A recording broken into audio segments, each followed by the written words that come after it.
Hello, hello, hello, hello, everyone, and welcome. So we are going to actually take you guys into today so you know why you're here and what this is all about. Mega EdTech and Technology Development Summit 2020, virtually connecting.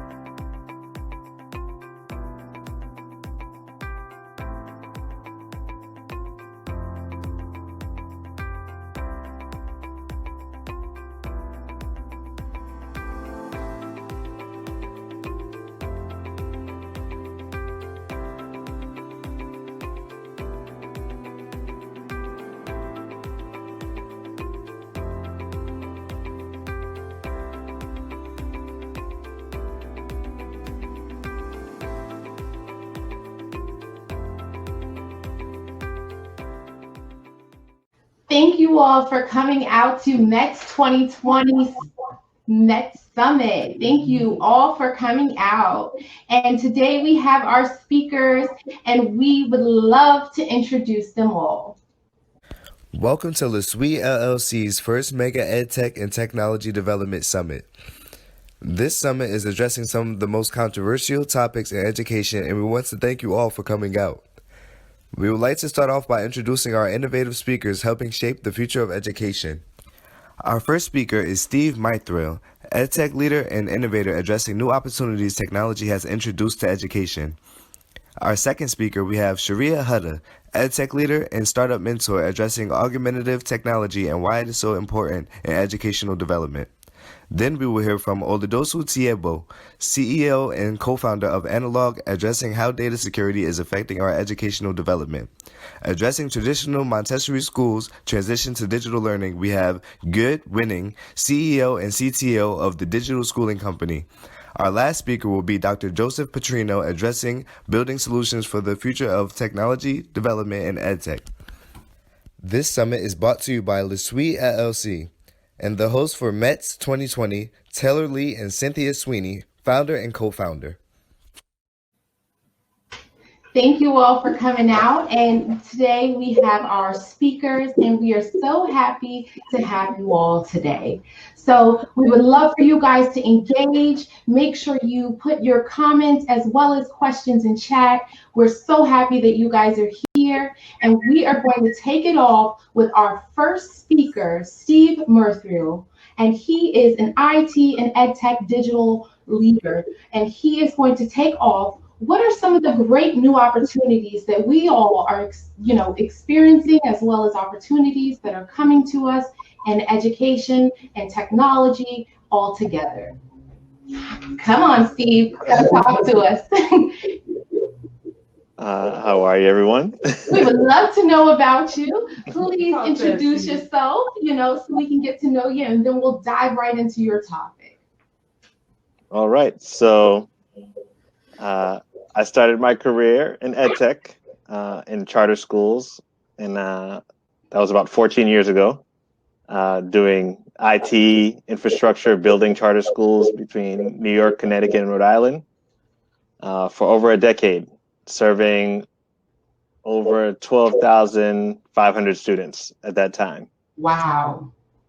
So as that time progressed, IT ended up turning into digital learning, which was more of a classroom pedagogical need.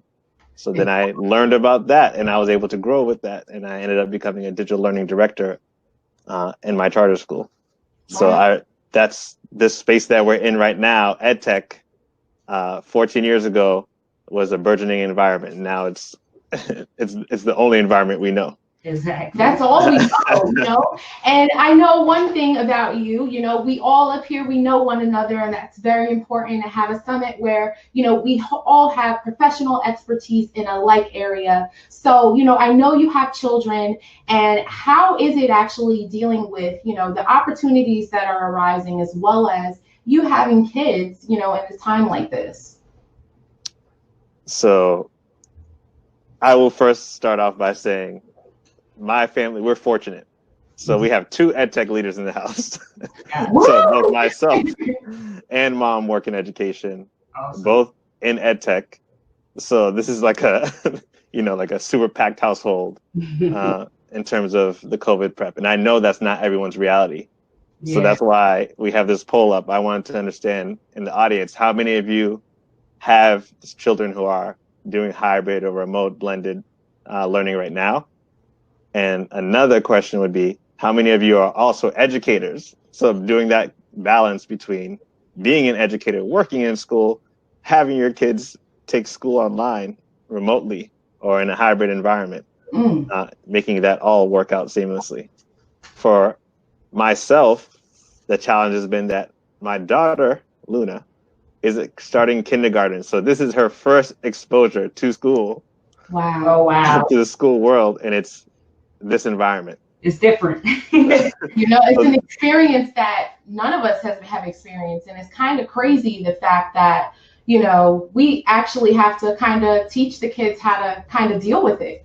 And how do we know? Because we didn't have this type of education. So, it's really hard, and, hard to teach other, children how to actually cope with this and how to actually interpret what the heck's going on virtually when they don't even know what they're using. So I, give kudos to you. And I would say this is a gift and a curse for that age group. So kindergartners are very adaptable.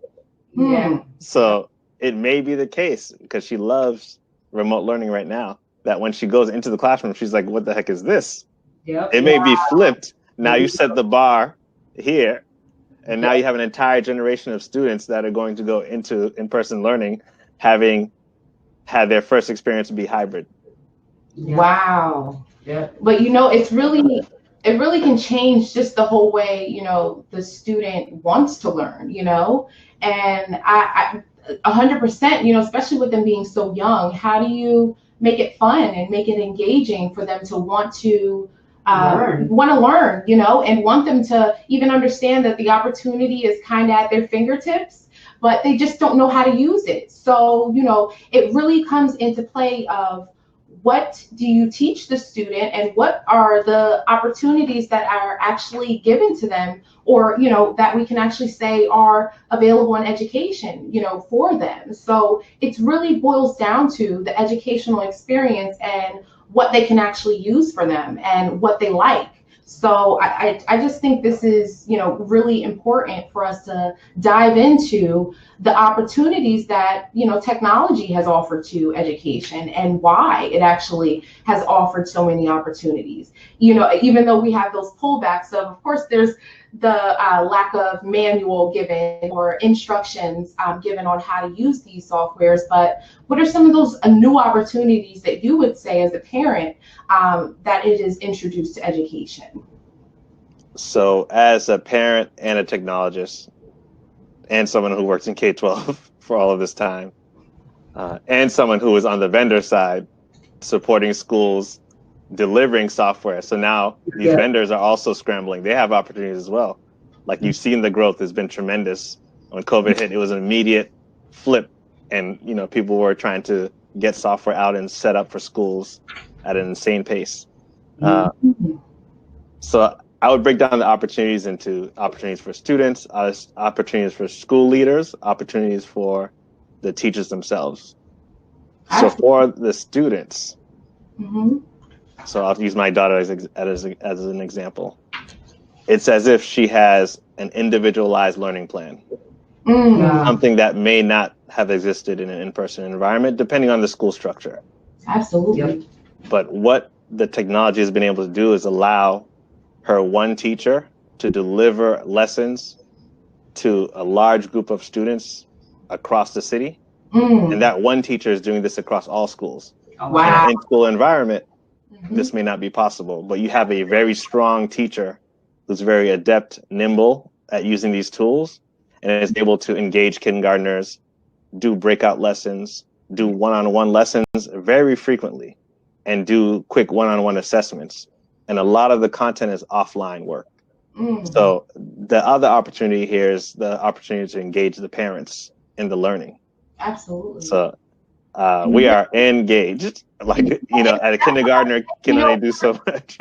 Yeah, but for the parents who really aren't engaged and don't actually have the opportunity to be engaged, what do you say, are the opportunities for them as parents and as, the students? What do you say really are the opportunities for them, the disadvantaged students, as you would say? Where are they left at? So I'll take a step back. The opportunity here is the opportunity for communities. So there are a lot of online communities that grew out of the response to COVID and school shutdowns and rapidly trying to take your entire teacher force, upskill their learning, deploy materials, teach them how to deliver these lessons. Meanwhile, they've been teaching maybe 20, 30 years in person. Same for parents. We are going to school. I drop my child off. You educate them. they come back to me. Okay, that's a weird thing. And then we do some supplemental work. But for the families who are not able to support for their students, there are also families that just have more students in the remote learning than they have adults to be able to help, in addition to having to work. Right? So that's where this asynchronous work comes into play. A lot of the work is not same day, deadline. A lot of the work is asynchronous. So it may be a week or 2 weeks out to allow you time to fit it in where you can. A lot of the work is meticulously laid out, depending on your school, for the students to be able to manage on their own. It may be like some form that they have to cut out and glue something together, things that meet the student where they are. Exactly. So if you have kindergarten content, meeting them at their kindergarten level of skills, so that, a parent is facilitating, but, the student can be in the room and they can actually engage on their own while we're monitoring. Or you do it asynchronously. I come back from work and we do it over the weekend, or we do it when we have that time.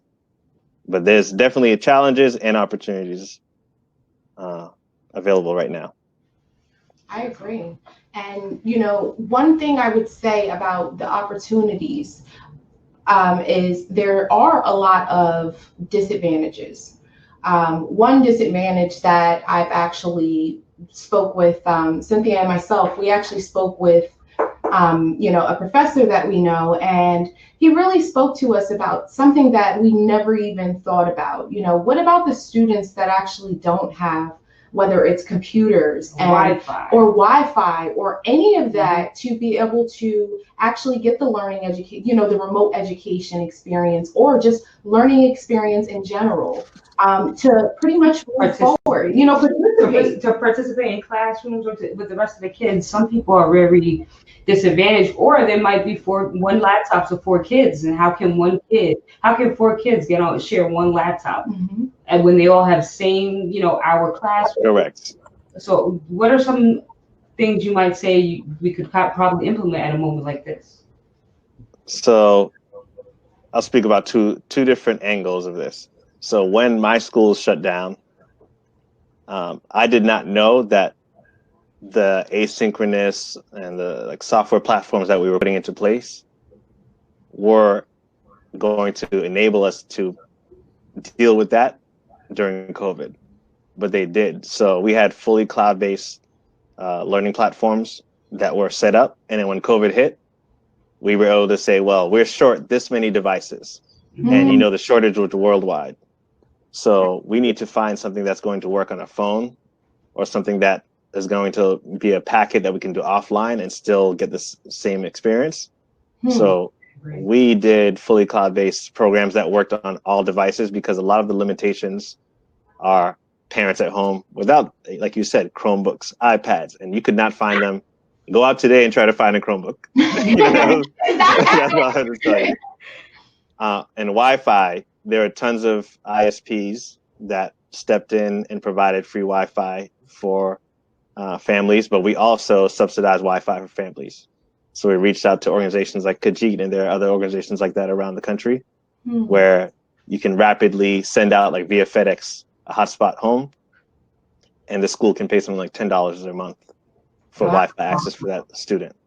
Now, fast forward, an opportunity came up for me to join WestHab, which is my current role, because what we saw is that in family shelters, we weren't thinking about the different living situations and the gaps there. Right. Family shelters around New York City did not have Wi-Fi. That was not part of the plan, the long-term vision for these facilities, because kids were going to school. So you're getting all of these resources and access delivered at school. Now we're bringing all of those resources into shelters and affordable housing and housing services. Wow. So all of these housing services have turned into schools. And my mission for the past month or so has been to partner with the local city and different ISP services and go out and design Wi-Fi infrastructure for housing units. And, you know, we're ordering equipment as of today. That's awesome. And deploying it out so that students have, you know, Wi-Fi so they can do remote learning. So we have social workers who are facilitating remote learning. That was not part of their roles and responsibilities when they started. Wow. But everyone is stepping in. There were computer labs where you had once 2 or 3 computers, but now we have to deploy 30 iPads. Wow. Because every student in the building is using a computer at the same time. That's really impactful. And, you know, I think that's important. And, you know, that literally targets exactly what, you know, some of the issues are that they would say are going on right now. The underprivileged areas don't actually have the resources. And, you know, with you tackling that is actually, you know, changing education, and all because you're providing more necessity to students that actually don't have it, or, you know, districts that don't actually have it, areas that wouldn't actually have it or have the opportunity to get it. So it's really important to, you know, have, you know, initiatives like yourself and actually doing it. And that's what a lot of people aren't doing. They're not doing it. They have plans, they have, you know, these long reports, they have these different things, but they don't actually are doing anything. So, you know, we give 100% backing to you, Steve, because that's important that you're actually making an impact and, you know, providing, you know, the resources that people need to actually get educated and stay educated during a crazy time like this, because it's hard for everyone. As you see, it's hard for you as a parent, it's hard for me as a student, and it's hard for the students, just, you know, the younger, especially the younger students who are used to that, you know, community. It's really hard. So, you know, we have to give those new opportunities to technology, and, you know, kudos to technology for providing that opportunity in education, because otherwise we wouldn't have it, you know. And what would we do in a time like this if it wasn't for technology? And kudos to New York and your mission and everything you're on, because, you know, New Jersey needs to do things like that. Other states need to do things like that. Give free Wi-Fi and do things like that for the educational system, especially in time like now. COVID, half the people, like I said, there's one laptop for 4 kids. It's just unfair. And what are they gonna do? School already started, and there's still 2 kids in the household who don't have a device to even do their homework on. And chime in at anybody if you guys have anything to say to Steve, because he's doing an amazing job. His initiative is great, and I hope that a lot of people listen and do that moving forward, right? I'm always looking for partners moving forward. We're not going back. This is going to be years in the making, so looking for some long-term partners to deliver Wi-Fi to these families in the city. It's awesome. That's what we want to hear. That's what we want to see. So, you know, we think it's important to stay connected and, you know, make sure that you keep the kids connected and the students connected. That's the, you know, number one thing we want to make sure that we're all, you know, participating in. So next, we actually are going to dig into. Petrino has something to say. Oh, Dr. Petrino, chime in. Yeah, I just wanted to jump in and say, Steve, great job on what you're working on. And you know, it took us a long time in this country, in this world, to try to get to equity. And now we're on a new, we're in a new landscape. And your work is helping to get that equity. In a faster way than what happened in previous years, and how you're hyper focused on those sensitive populations is going to be like a catalyst to get us to that place. Because once we see that there's a need somewhere, we're gonna make that change. So great stuff. Thank you very much.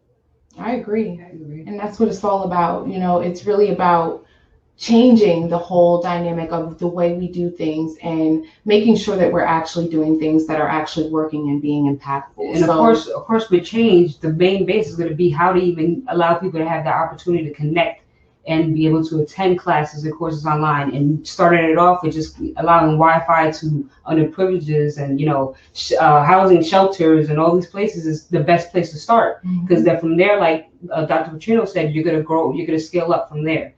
So yeah, this is just, as you keep hearing on the news, it's fast forwarding trends that were already on the way. Yeah. But it's like not 10 years from now, right now. Yeah.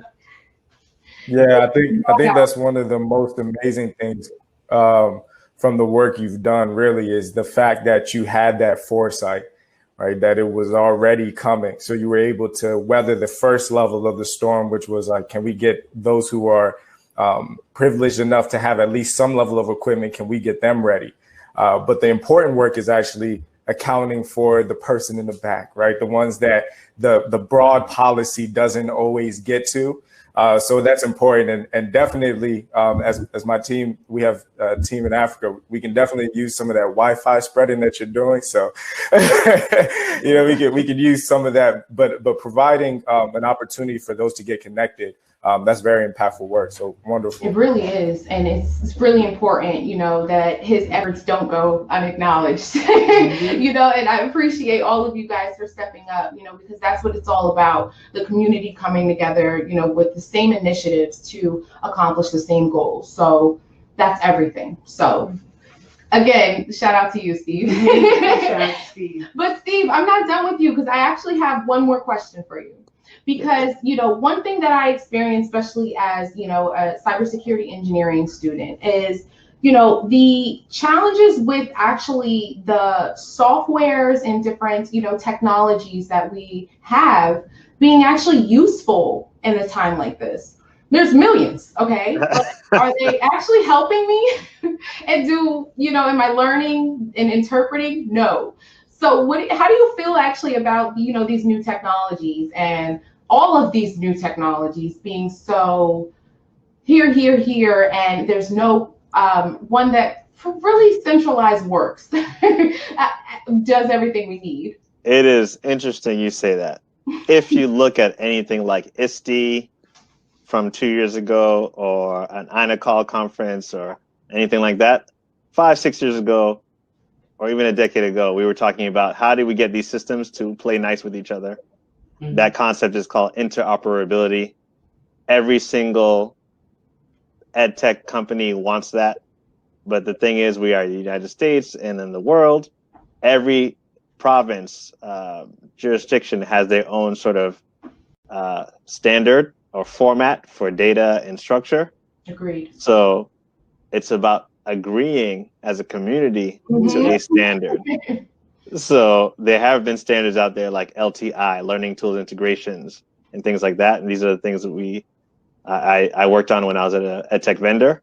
And this problem is the problem I was trying to solve for like a Chicago public schools or DC public schools. They're like, we have 30 different programs. How do we make this work for 2 million people? So exactly. What I find is teachers are able to leverage one or two tools very well, and they put that in their toolkit and they become the masters. Yeah. So I think that's the path moving forward, but I feel like COVID is also going to accelerate that process. People are like ho-hum, and maybe we'll figure it out 3 years from now, but we need to agree right now on a standard. There is no waiting. Exactly.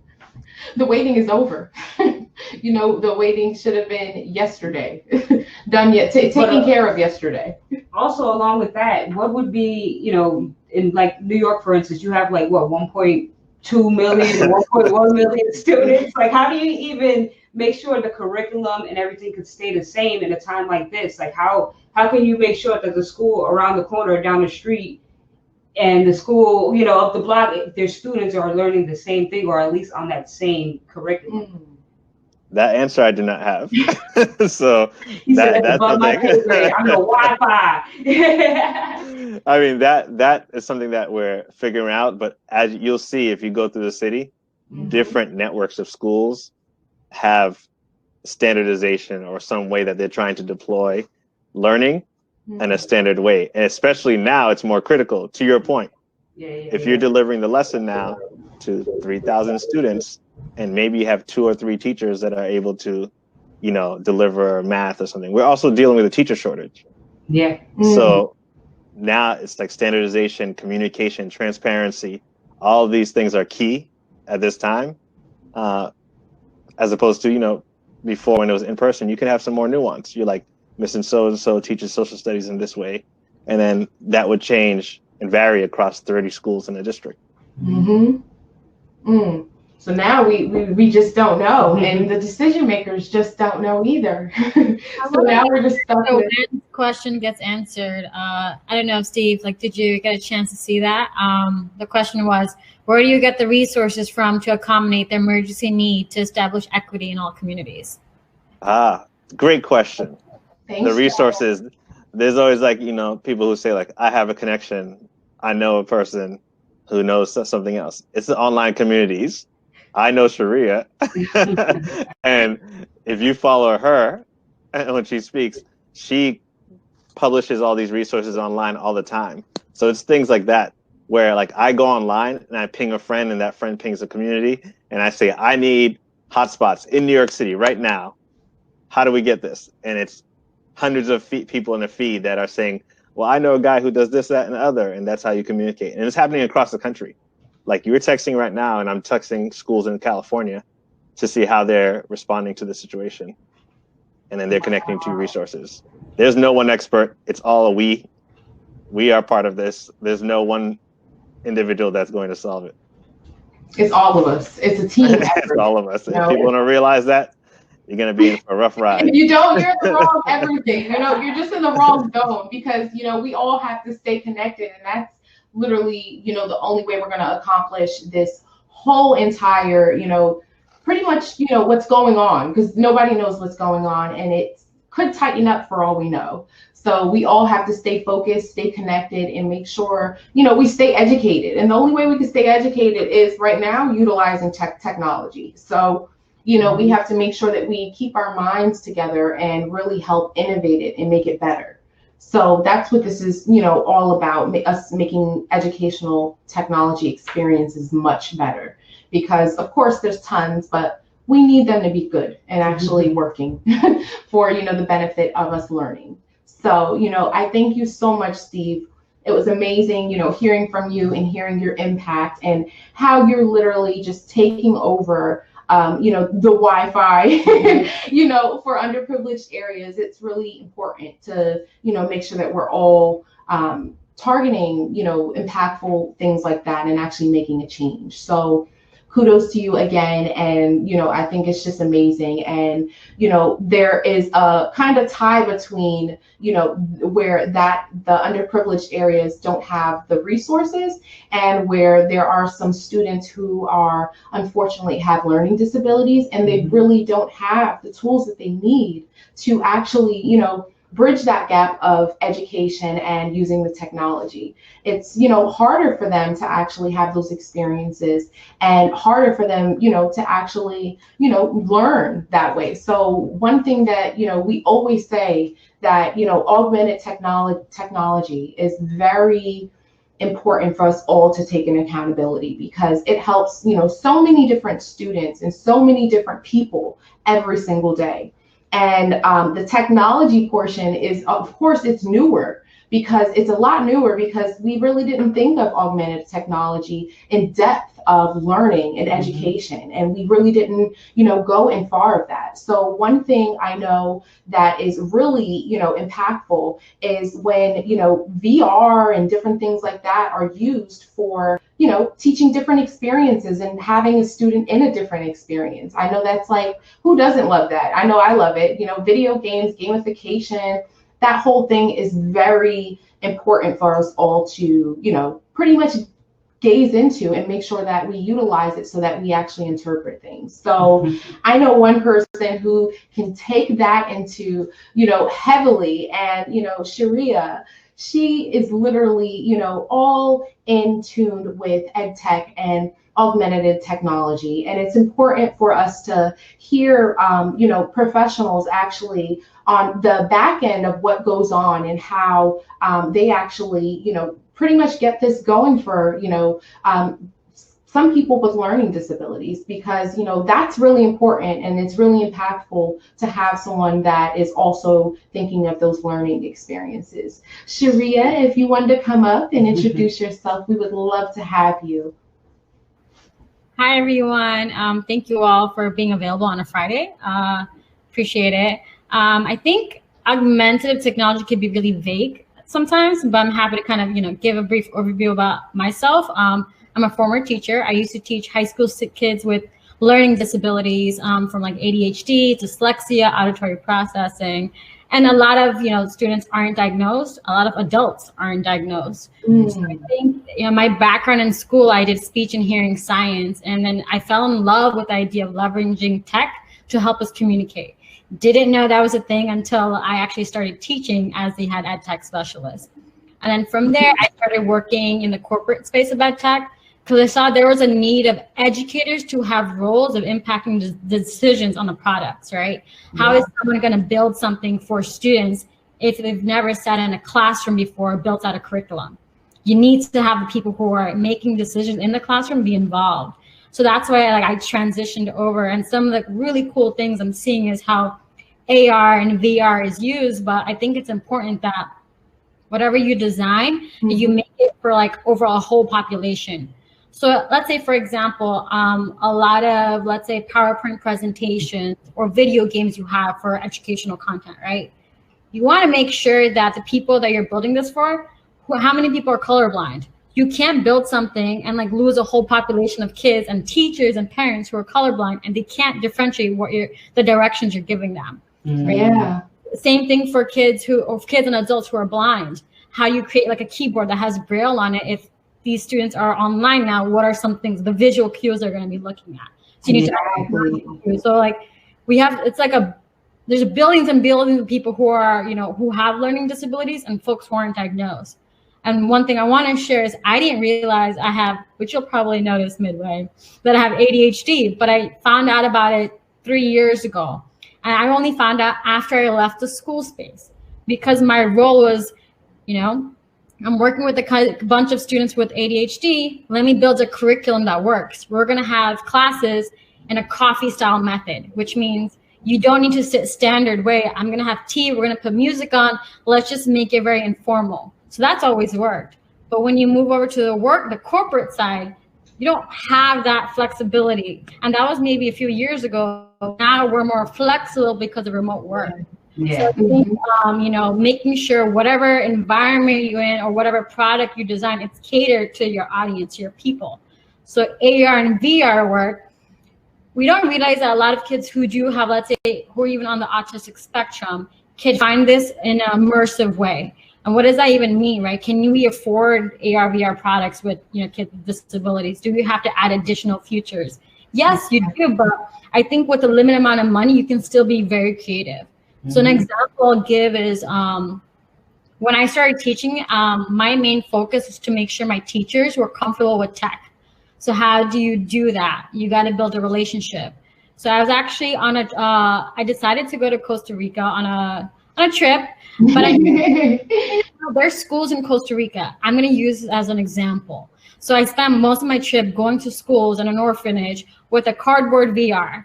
And the person at the orphanage, I asked her, what can I bring? And they said, can you bring just brain stimulating games? I only took a book bag, so I didn't have a big backpack to bring a puzzle, but a cardboard VR is this small, really cheap. And it's I think maybe now it's $10 US, I'm not sure. But anyway, I put my iPhone into the cardboard VR. I'm with a bunch of kids who are between the ages of 6 to 10 years old. We have a language barrier because I may understand Spanish, but I can't speak it fluently. These kids only speak and understand fluent Spanish. So how do you bring that tech piece into, right? So I show them, the Museum of Natural History. I show them Japan. And whenever I show them an image of a place, I would announce, say it in English. I'm oh, Japan, Tokyo, Paris, museum, dinosaur. Instantly, the kids picked it up real fast, and they were so excited. They didn't want to let go of the AR. Like, it was as if it was like their last food, and I was taking it away. Wow. For example, bringing it back to the US to show educators, hey, even with a language barrier or even with any type of like barrier with a disability, if you are immersed by something, you're gonna do it no matter what it is. So it's so important that the people that are making these decisions see that, because they have the power, right? You may have some type of like impact on that power, but it's up to them for them to realize it. Absolutely. So I think, you know, AR, VR, it's going to be such a huge thing moving forward, and we already see it. And the other piece is video conferences, right? We're on Zoom, but with the other trend, I don't know, maybe y'all have realized it. A lot of these video conference tools are trying to push an animation. Yes. Yep. I don't know if anyone has ever played MapleStory. I played. It was like the best, right? And imagine putting in MapleStory and having your students be in little classrooms inside MapleStory, and you give them rewards and tokens, right? Like, okay, here's a pound of gold. Go to the next, like, I don't know. But they would love it. It makes it different. It's a different experience. And for kids with like learning disabilities who may feel shy in a classroom or who may feel limited, but they love games, you are opening a whole different realm of opportunities for them. Like, I just see so much good emotional impact behind it. And I think because of COVID and our mental health space, we need that. We need that. And kids are going to get excited, you know, like Zoom is okay for like some type of like conversation back and forth. But for our students and our adults who are like, we need the human feeling, let's gamify it. Let's make it fun, because it should be. I hope I didn't give too much away, but no, that's what it's about, because, you know, literally you know, the whole experience is the most important thing. Exactly. And, you know, actually hearing the experience from you know, someone who's actually experienced the whole thing is actually the most important part, because how are we actually going to know what to do and how to actually make it better without, you know, hearing those experiences? It really takes an accountability that, you know, like Steve said in the beginning, and we were saying in the beginning, we all have to work together in order to accomplish this. Like you said, it's not easy, but it's also not hard. So we also want to make sure that, you know, we're using those tools in the best way. So I think that was actually perfect. Especially because in the US, there's a lot of kids that, because we have to worry about the children now. Like, you're right, they're not going to be in tune with Zoom, and like Steve was saying earlier, and you can't shut off the mute button, you can't do this. There's a whole just stuff that the kids at 5, 6, 7, they're not going to really understand how to do. So bringing that AR, VR connection to them right now at a time like this would be very important. Mm-hmm. And like you said, $10, that's nothing.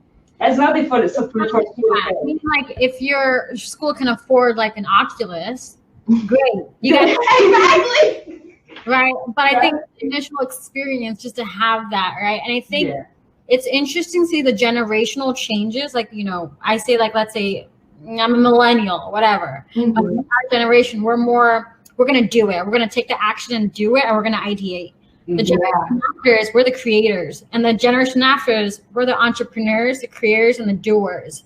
So when they're building these devices and then immersing themselves, all these ideas are processing at a faster rate than for us when we slowly start seeing it, right? Like, I was born in the Zanga, the MySpace, the Facebook, the Instagram, and the kids, their generation is booming towards TikTok, towards like other like platforms, right? So they pick it up super fast and they're bored. So they need more creative stuff to like keep that brain going and keep it going. I think, you know, this may be like going off the topic, but it's still relatable. We always pushed in creative coding to a bunch of students, but I think what's going to happen is you're going to have more kids who are interested of taking entrepreneurial classes. Yes. Your work is going to show you like how do you become your own boss and create these. The list goes on and on. I agree, you know, and I think that's where it's most important, because why not teach the kids something that they can actually, you know, do as a career, or, you know, actually go into after they get out of high school, and they won't have to wait to go to college. They will already have that hands-on experience of, you know, whatever it is, whether it's business, science, technology, engineering, mathematical fields, and things like that. It's important for them to actually have that learning experience that's kind of tailored to the whole process of, them being, it being centralized as well as it being fun, because that's what the new age wants. They want something that's fun. They want something where they're enjoying it. They want something where, it gives them reward, like you said, and that's most important. They want that reward. They want that satisfaction. So I was working with an VR company, the AR VR company. I was advising them for some time, and they didn't realize that they can work in the education space because they were so focused on, we want to tackle the tech industry. They forgot about how they can utilize, the EDU space. So their product, it's a VR, but it's OVR, and OVR is olfactory VR, which is the sense of smell. So their main focus is to work with, veterans and PTSD. And I mentioned, have you thought about working with kids who have, like, let's say a feeding issue, like with speech therapists? Because sometimes if you don't know, kids who do have like a feeding issue, it's more than a cognitive thing where they're not just terrified of eating the food, like they need to smell it, see it, touch it. It's a whole different behavioral issue behind that, right? So for OVR, how amazing would it be if you had the VR placed in and you got a scent of the food, so without actually seeing it, so you could see that you're not afraid, like this is okay. Yeah. So I tried it out. It was so cool. I put on the headset and I was in, a garden, flower garden. I was like, oh, that's so many nice flowers. And then, I picked up the rose and I'm like, no way am I going to smell like fresh roses. And it triggered the scent of rose. And then I dropped the rose and by mistake, I picked up dirt. And I was like, it smelled like just nasty dirt. But then I started thinking about, wow, if a child who's on the autistic spectrum, right, they coordinate things with, okay, I have this memory with this scent, and this scent triggers me a really comfortable memory, and I'm excited, and I can't explain it. They're going to get way more immersed in that, and that's such an untapped space. Yeah. So there's so much technology out there that they don't realize, or maybe they don't have the people in their network to show them, this is how I can use education into this. So now they're exploring more educational opportunities with that VR company. But how amazing would it have been if you had that in your classroom, or even now during COVID, when you can experience these smells, when you can experience like these different experiences in person, because there's a crazy virus happening out there. So I think that's really awesome, and it's important for us to have those, new tools, and I call them tools because those are new tools that we get to use to now, recreate the feeling of what we are used to. So I think that is actually the illusion of, the whole spectrum, as we would say. It's unfortunate though, because some of these products are so expensive and you see the potential in it, but it goes back to wealthy schools who can afford it, and the kids who do need it don't have access to it. So, on the side, what I've been trying to do is call out corporate America in a way, like, hey, you have money that's sitting there and you want to do impactful work, why don't you just purchase these 3 devices for the school this year? And if we call that every single other company to do that, we can at least have some kids with access to it. Exactly. That's a bigger initiative, bigger discussion, but stay tuned. That's awesome. That's awesome. And I think it's awesome, and it's even important. Like that's the part about it. It's important for us to take in accountability the new technologies that we have. I think Dr. Joseph Petrino was trying to jump in and chime in and say something. I think he had some insight. Yeah, I have a hard time not jumping in because Sharia, I love what you're saying, and honestly, your message is you're trying to bring us to where kids are, right? So we're constantly trying to use old mechanisms to excite kids, and what you're saying is kids are learning differently, and these are the things that they do regularly. And now that we're in a remote environment, we're the strangers, and they know what they're doing. And so when you bring VR, AR to kids, they could probably run it on their own. You're right about, school districts and price tags. And, even interestingly enough, like the Google Cardboard came out, right? And, it's $10. What is it? It's cardboard, and it's just a blueprint, right? And you cut it out and you figure it out and you put it together. I encountered a cereal box the other day that had, when you're done with the cereal, you can literally cut out the blueprint and make the VR headset. So, I mean, there are ways to get around the price tag. And I think that as responsible educators and responsible people, we can come up with a system for getting it to all kids and not making it such a heavy price tag on districts. And also, you know, when it comes to some of those districts that are heavier hit, if there's Title I monies out there, there may be a way to leverage funding for some of this stuff so that it can be more equitable across some of those districts. But great message. Thank you. We got the funding people here. You know, they're boom, problem solved. Exactly. You know, it's literally the proof is in the meeting, guys. You know, the environment is here, you know, and that's what it's all about. We really need to come together in order to accomplish these goals. You know, if we don't work together, how are we actually going to accomplish this? You know, we need the EdTech leaders, we need the startup mentors, thanks Sharia, and we need also the administrative leaders. You know, thank you, Dr. Petrino, as well as we need the tech companies. Thank you, analog teams over there, Oladosu, and Gibbs. We need the companies that are creating virtual learning experiences for these students. And Steve, don't we need to make sure they have Wi-Fi? You know, it literally is so important for us to literally come together and talk about these crazy topics that literally are merged, literally. And if we don't work together, it's not going to be accomplished. Let's be honest. You know, everything's going to fall short. Like Sharia was saying, there's ends that fall short, and it's only because, you know, someone didn't want to come together and say, okay, well, let's work together and accomplish this. So, you know, it's just crazy, you know, and I just want to know one thing, and this can be answered, you know, Sharia, you know, I know you can topic this, especially because you're a startup mentor. With the pandemic and everything going on, what would you say, you know, ed tech companies are, you know, focused on developing, and, you know, why? You know, what would you say that they're working on? I think not because of the pandemic, but it's one thing. They're trying to develop more data reports as a whole ed tech ecosystem, right? Before you go ahead and purchase something, why? What is the cost and what's the effect of this?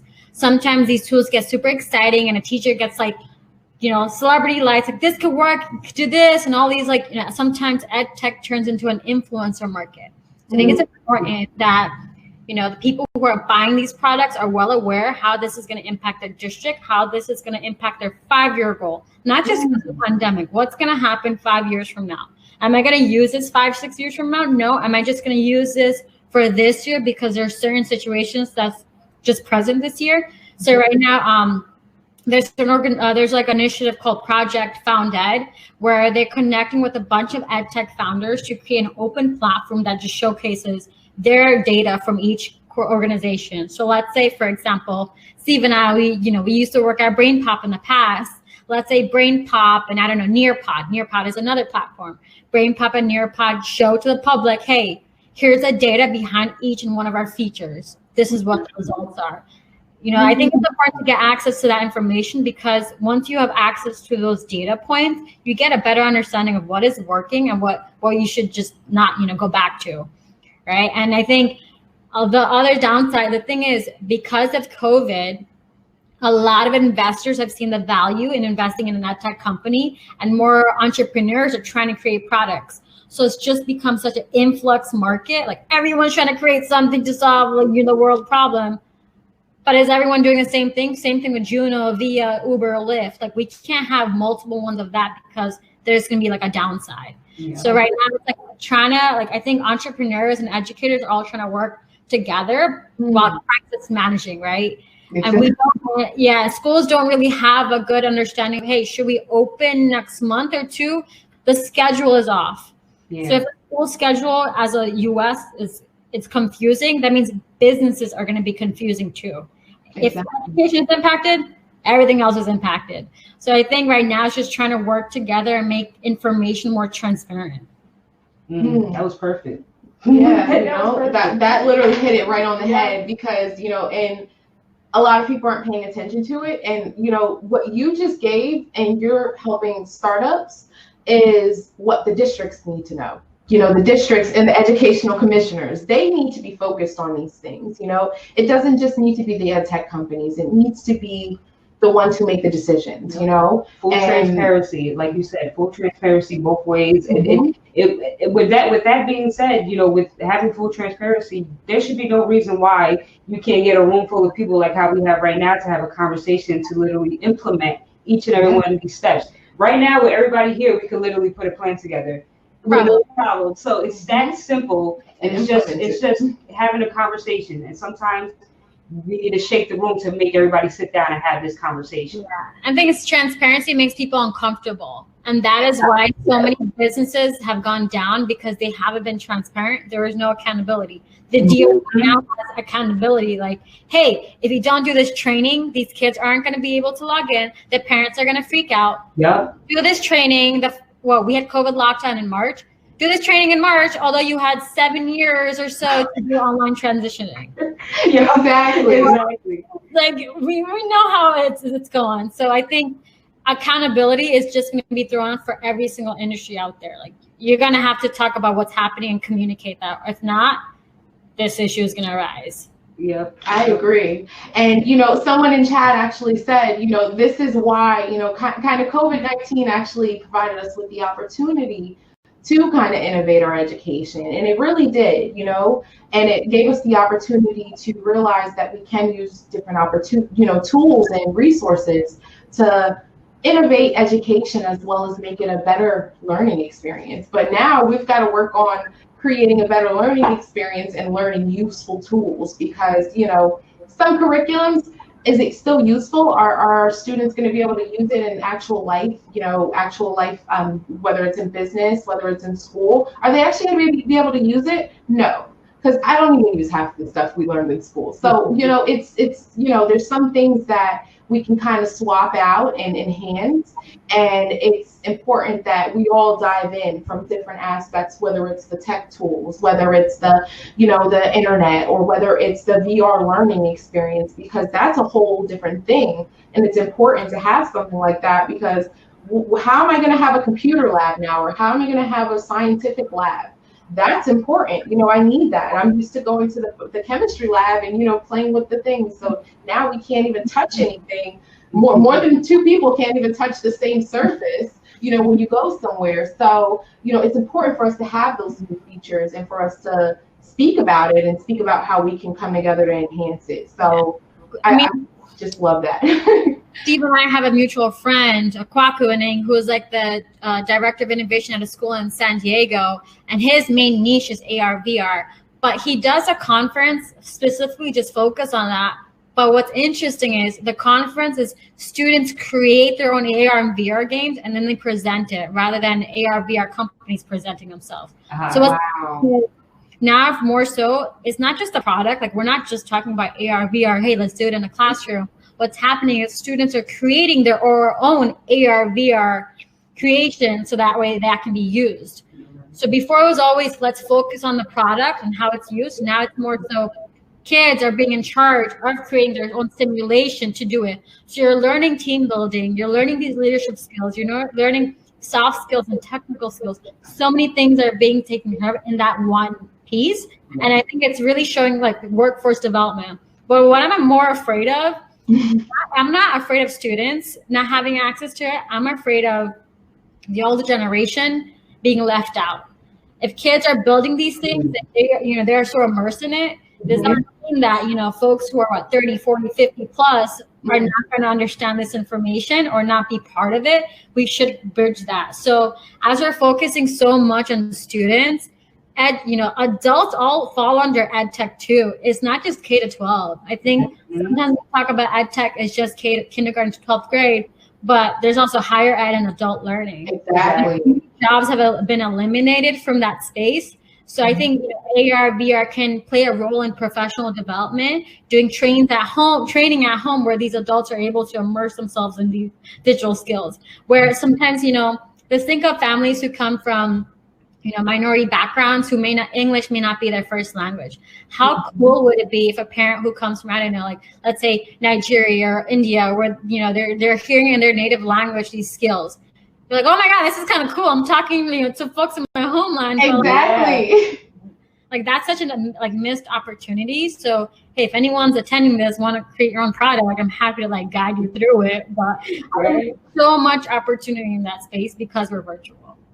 I agree. And, with the virtual kick into everything, it gives everyone the opportunity to, not only sit back and kind of learn, but, sit back and really take advantage of the, educational opportunities and learn what we're actually utilizing. Because believe me, I'm learning new things all day, every day from this technology that I've been using every day. But like Sharia said, right now the kids are learning faster than the adults are learning. So how can the teacher, who's supposed to be the one utilizing and teaching, teach a student who's 10 times ahead of them, learning, telling them, teacher, go here, teacher, go here. How can we even that out, at a time like this? Because it's the student knows more than the teacher right now. Like you said, they're using TikTok, Instagram, this, that, and the third.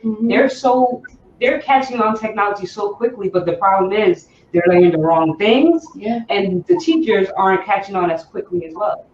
I think students, it would be interesting, like let's say for lunchtime or your extracurricular time in the school day, if a student was to get paid to be the coach, to coach, let the student coach the educators, because your master's degree in education doesn't have the current tools right now that kids are learning about. So teachers can go back and get a master's degree if that curriculum for your master's degree doesn't have that information you need. Like, how am I supposed to do this? Right. So like if a student, if students were to get paid, you have an incentive where you're the student teacher, and you have student ambassadors from both K to higher ed. Yeah. Preschooler may know how to use the iPad better than a teacher, and that's fine. Let that preschooler get that leadership skill and be like, all right, I'm going to show you how to do this. And this exactly. It's fine. Like, I think that's actually a good thing, that self-motivation, like, going back to the mental piece, like it's so important for that. So I think there's a lot of opportunity. It just, you got to have the right cheerleaders in your school to kind of highlight that.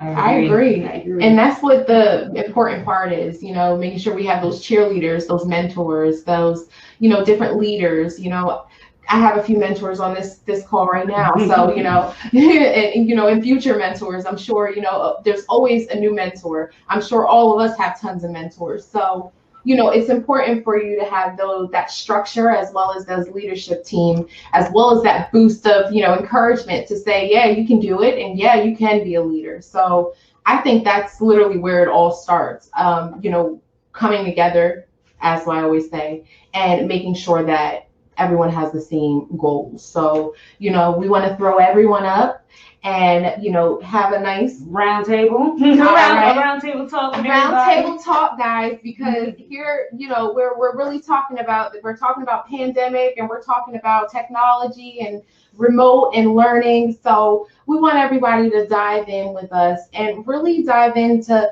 let us know how you guys feel, and please throw it in chat. How do you guys feel about, this remote technology and, pretty much learning remote? So if I can just jump in and say, Sharia, it was hard to keep up with you. You had so many great ideas. Points. I honestly, I think that something you really hit upon is transparency and change is so difficult for the general public, for any profession. And it takes a long time to get an organization to change. Yeah. And the type of tools that you need, the motivation, the teamwork, and something else you hit upon, which is the training, the professional development. If it's not there, people are naturally just going to be scared, right?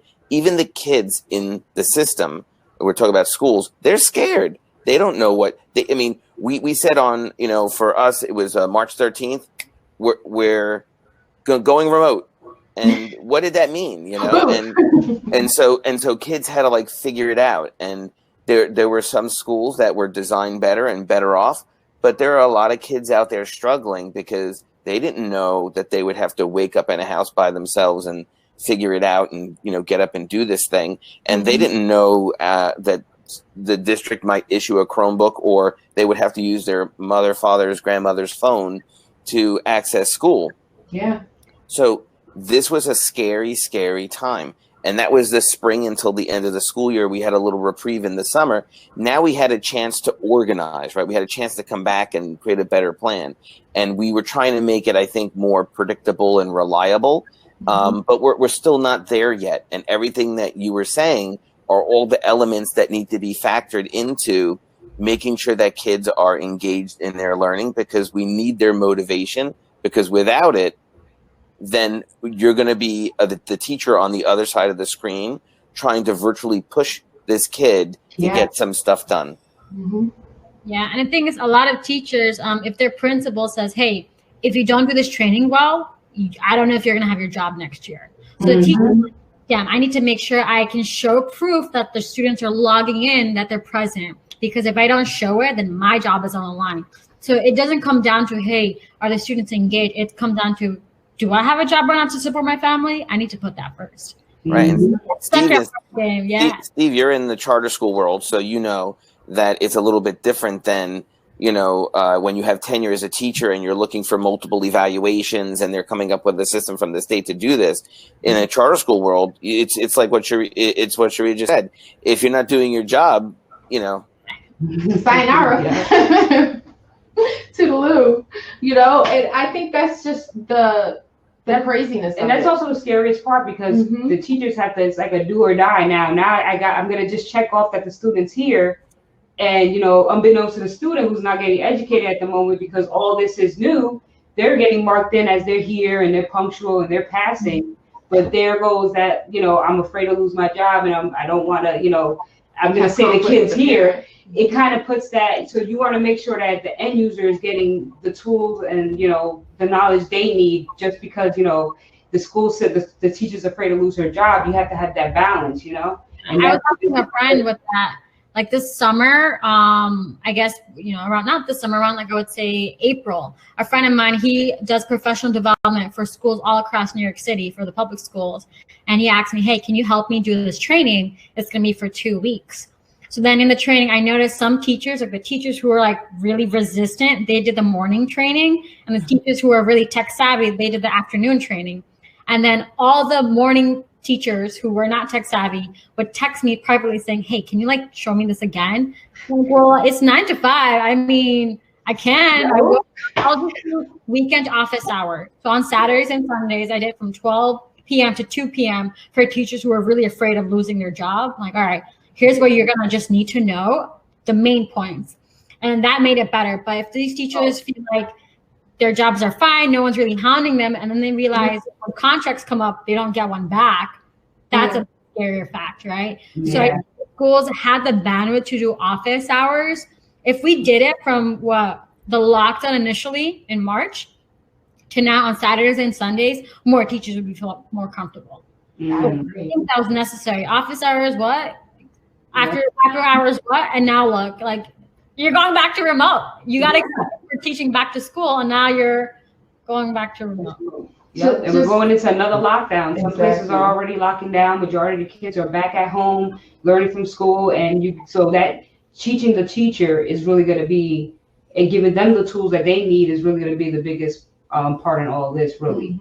Because without their confidence, they're not going to feel confident enough to teach the student properly. They'll be more scared to, really give it their all. So I think teaching the teachers and helping them, because they play a big part. I feel bad for them. I commend them at a moment like this, because I don't know how they're doing it and balancing. Like I said, in New York, you got 1.something million students. I can imagine what one teacher is just going through. So they really need to teach the teacher in a time like this.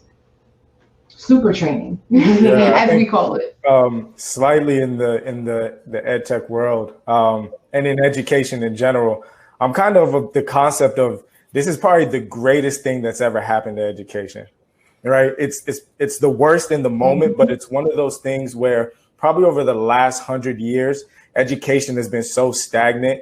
And in the last 20 years, it's fallen behind so deeply and so quickly that it's almost not relevant. Right. So if you think about even just the future outside of EdTech, but the projections that industry leaders in technology have, you can think about how the assumptions is that in about 10 or 15 years, or children that are born right now will never learn how to drive. Right. That has nothing to do with education. Yeah. But what does that do? Right. That means everything that we've been training our kids for in the next 10 or 15 years is not relevant, right? And what happened during COVID gave us a flash forward. So we're praying for things to become normal, but those who know, the statement, if you know, you know, right? Those who know that this is the way forward, right? This is the way that education is going to go. And whether you catch up, speed up, or you fall behind, to the point that everyone is here for is that we are here because we understand so many people will fall behind, right? We actually understand because we're technical savvy, technical savvy. And we actually understand, I guess, EdTech to a certain degree that we can see the future, right? Either we're using the technology, we're in tech, and we can see the trajectory. All that it's pointing to is that education needs a complete dire overhaul, right? And so as schools were just hoping for a 3-month, 6-month plan, school, they had the whole summer to really come up with solutions, and there should be like government-based incentives. Who comes out with the best tech solution, interoperability. I wrote it down, but I can't say it. All of those amazing things that need to happen. It should have been everyone, all hands in, let's go get it. Let's change the future of education. Elon Musk, Apple, everybody, will incentivize you to come and build something awesome. Open up your developer tools specifically for EdTech school, do something that really generates. And I think especially schools in the US have literally fallen behind over the last couple of decades, right? So this opportunity here, it's an all cylinders go. And what we've been saying with these tools that don't encompass everything is what will occur is cannibalization, right? They're just companies are going to eat each other, and it's going to go. What sucks is that the kids that are going through it right now, they've got to adapt. But it'll create students that are able to adapt to this future, right? This new wave of learning. Like Sharia mentioned, they're teaching the teachers. So that even institutes the fact that the entire educator and student connection has fundamentally altered. Right. When we were growing up, our teachers were like parents part 2 or like big parents. Like they were stronger than our parents. They sent you in detention, put you over there, do anything. But it's come to a point where your intellectual capacity as a teacher is actually being questioned by a 6-year-old. Right. And you might not see it, or they might not see it like that. They're just like, no, teacher, you don't know what you're talking about. Like, here's how you do it. Right. But then when you try to teach them something else, there's a connection difference that occurred during that time. So I just think that this is one of those opportunities, but we've got to, especially us on this call and those who are listening, have to really look forward and say, as much as we're trying to do in our own careers, et cetera, how do we really create this future forward educational platform that really brings our kids up to speed and prepares them from a life where they'll never learn to drive. Yeah, Tabo, 10 years ago, we knew we weren't teaching kids the skills that they would need to know in the world they were living in then. And if you just go right to touch technology, when the first iPad came out, right, we needed to be teaching kids about how to access information through that kind of a format, but we weren't, even though we knew, right? Exactly. And to your point, in colleges and universities, the curriculum is still the same. Yep. If you look at what they're teaching teachers about how to instruct kids, it's the same. They're the basics, and that's it. And I don't know if the expectation is supposed to be on the school district to continue the intimate instruction for what devices you have or what you're doing in your district, but we really need to be taking teachers to the next level and exposing them to these tools, because that's the way kids are learning. And if we're not bringing teachers to where kids are learning, then teachers go in and they're behind the ball already. And like you said, kids walk in every day, and Sharia said it too. They know more than the teachers. You put the iPad in their hands, they'll tell you what to do. Yeah. Oladipo, you were mentioning Elon Musk, and it's very interesting that he also did the reform school for his eldest sons, and it was called Ad Astra, and on the SpaceX campus, and then was in Hawthorne, California. And then when his sons left, it's now called the Astronova School, which means that not every student anymore has to fly to Mars. They can also stay on Earth. And and they also have an online school which is called Synthesis School, and I had the privilege to they do several stuff, but among other stuff they do some kind of debate training with conundrums. There are some videos on YouTube, you can find them, and I had the pleasure to be invited in a Zoom chat that was done by a maybe 12-year-old girl from the school, and they were debating the Fox conundrum with, I guess the youngest boy was 6 years old. Wow. And it's this approach of a synthesis school is the thesis, antithesis, and then synthesis. Like put the different opinions and debate them in detail, and they have a debate culture on that. In the end, what turned out was almost philosophical debate, and this is where I feel like, and they really want to spread their concept into millions of schools. They're very eager on growing. It's Elon Musk, and they are very, very eager also on demystifying gaming, because gaming is very often in the educational world not appreciated. And what I find most important is they don't really care about the curriculum. What they can, because they have this billionaire behind them. But like the biggest problem, to my understanding, is the conservatism also of parents and politicians and so on. And it's like the potential also of great teachers who try to innovate is very often burned out. And it is really important to somehow convey the message, like you cannot say like stop and be angry and so on. You have to communicate the positive examples. It's why I became an alternative teacher. Like you have the synthesis school, you have democratic schools where children can even employ their own teachers. Yeah. You have like Montessori schools where you have different form of structure that is provided. And these are the positive examples. And what we need is to spread these positive examples and make them easy accessible. I agree. I like Tushar's question as well. But I do agree about the debate piece. I think if students had more awareness on how to debate, we wouldn't have such an issue with a politics conversation.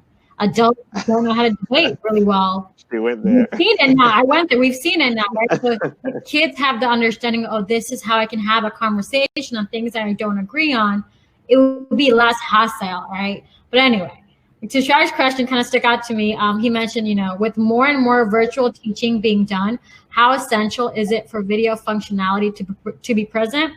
Either teachers or students may not be comfortable with having their video on. Does this reduce the learning experience?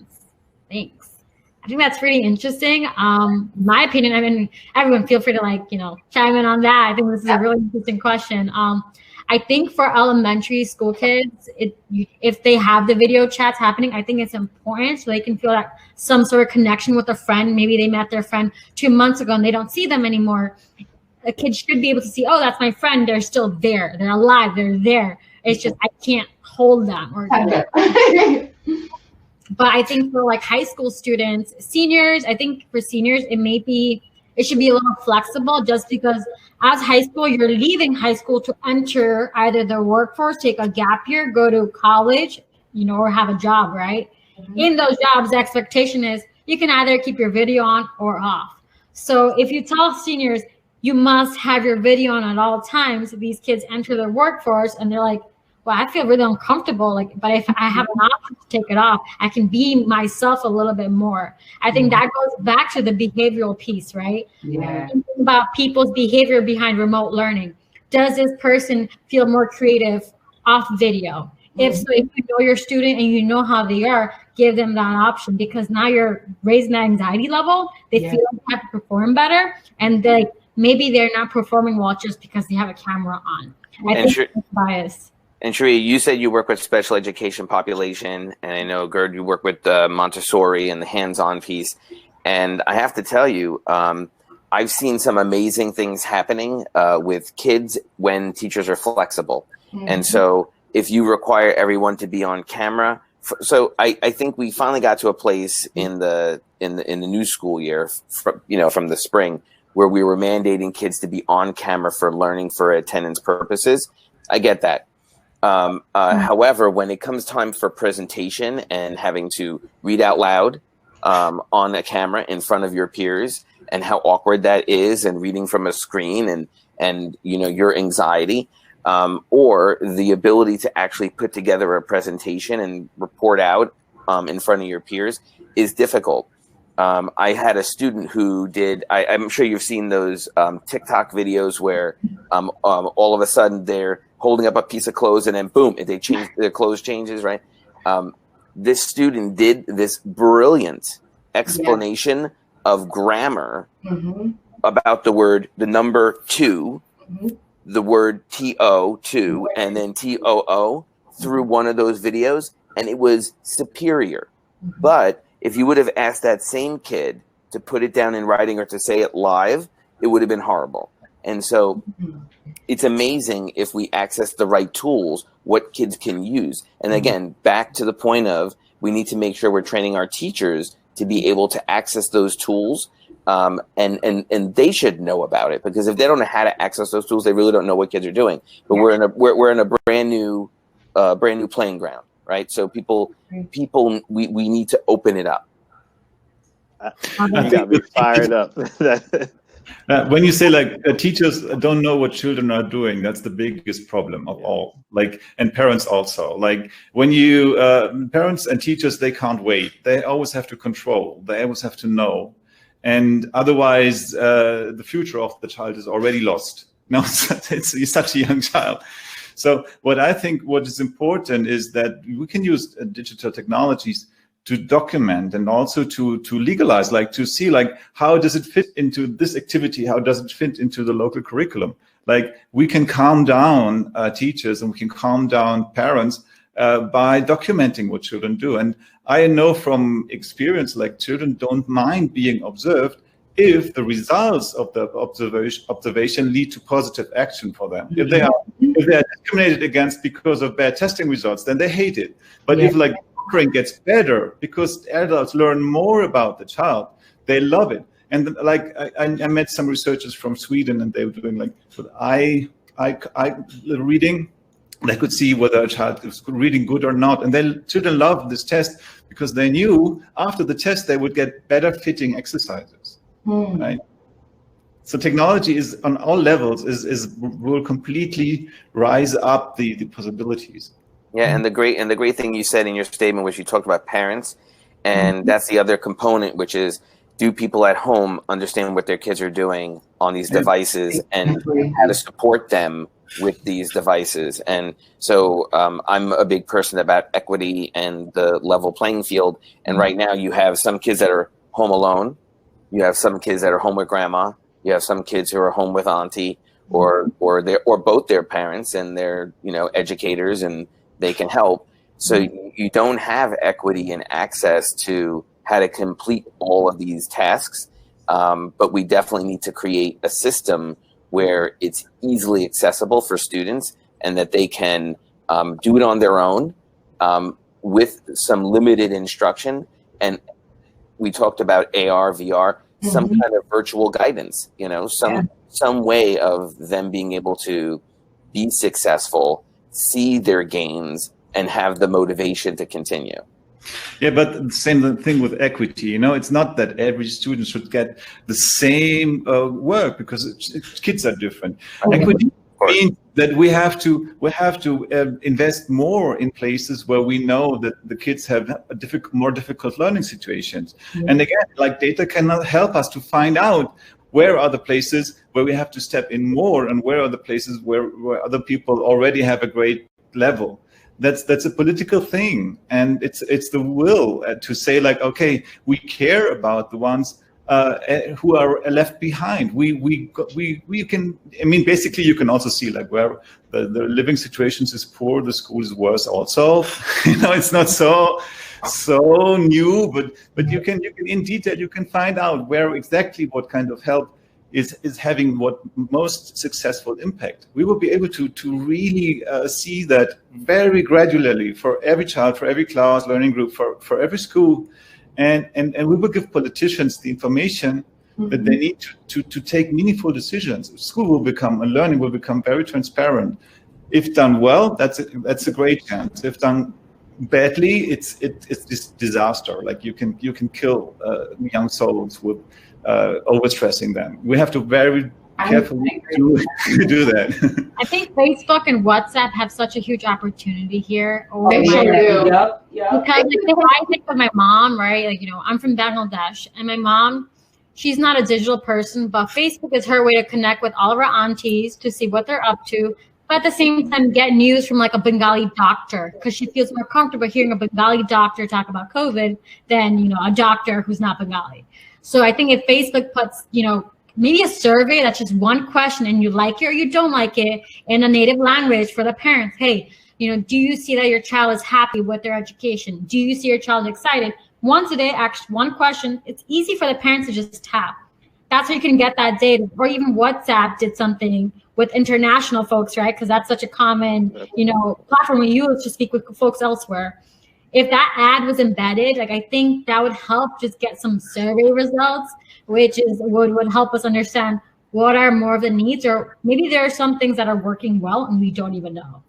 Mm-hmm. And they're shoving so much tech out here right now, and like you were saying, if they use Facebook or WhatsApp chat or something like that, what platform or what can we use that's already out here that you would suggest that's better than what the alternative is right now? I still think Facebook would be only if I think the issue with Facebook is the bias in digital marketing.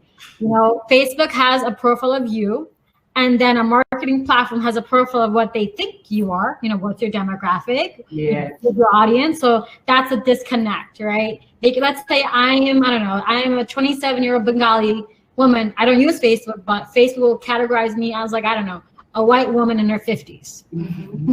So that's not true. The ads I'm getting are going to be different. So I think the first issue is we can go to a dark hole with this conversation.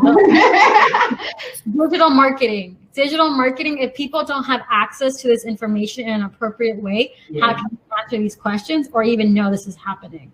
And we can't just think about, people who are tech savvy. You got to think about how do people that we think are not tech savvy using technology. Exactly. I agree. And where that tech savvy part comes in is us using so much technology. How do we, especially, we have the question in chat that we just answered about, technology and video. How do we make sure that we keep that secure with all of this going on? How do we actually make sure that we keep the data secure? It's really crazy, with everything going on, and so many data breaches. I just saw about 4 articles the other day about, all of these schools are unfortunately experiencing so many data breaches. Oladosu is actually going to take over that for us, but I would love for him to introduce himself a little bit more.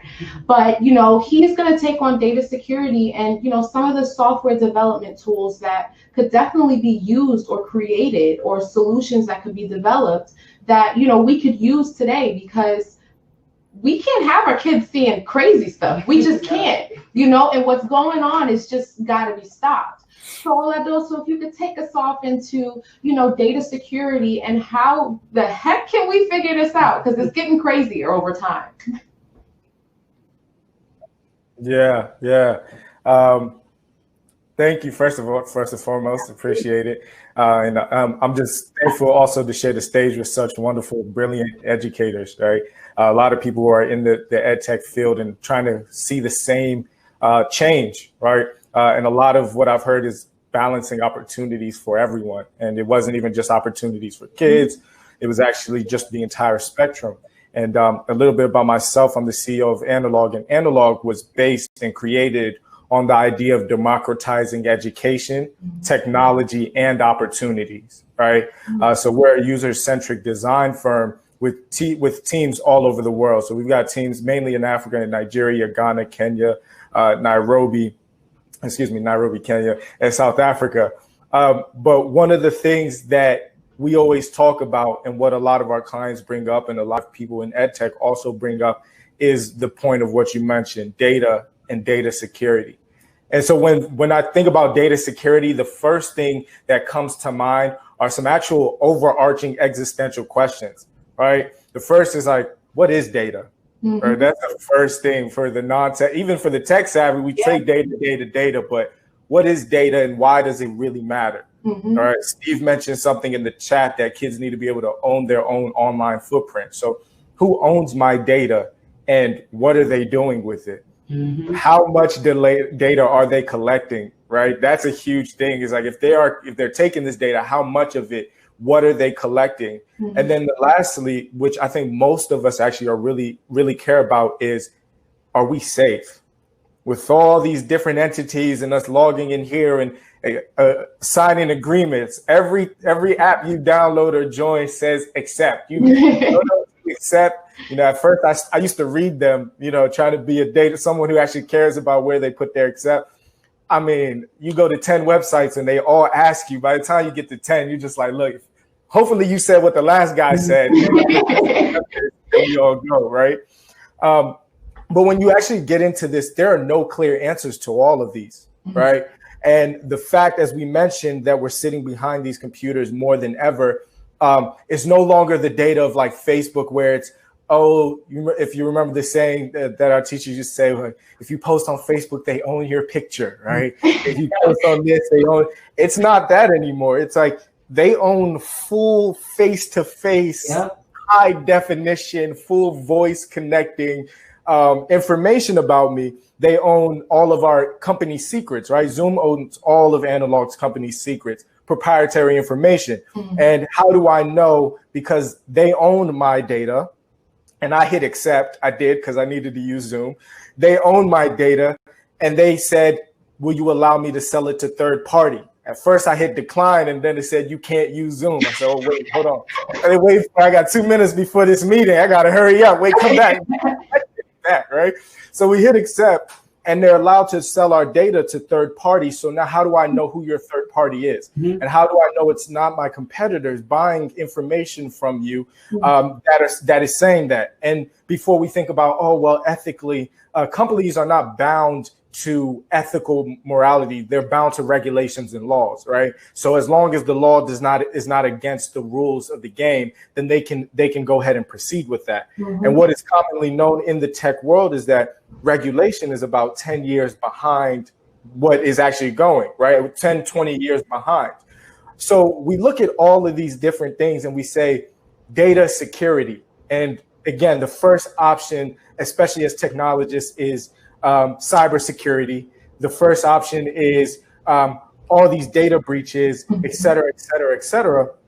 But to me, when I think about data security, I think about myself, my family, my grandmother, my mom, and my children that are using applications that they're just hitting accept as well, and you are taking full versions of their faces, right?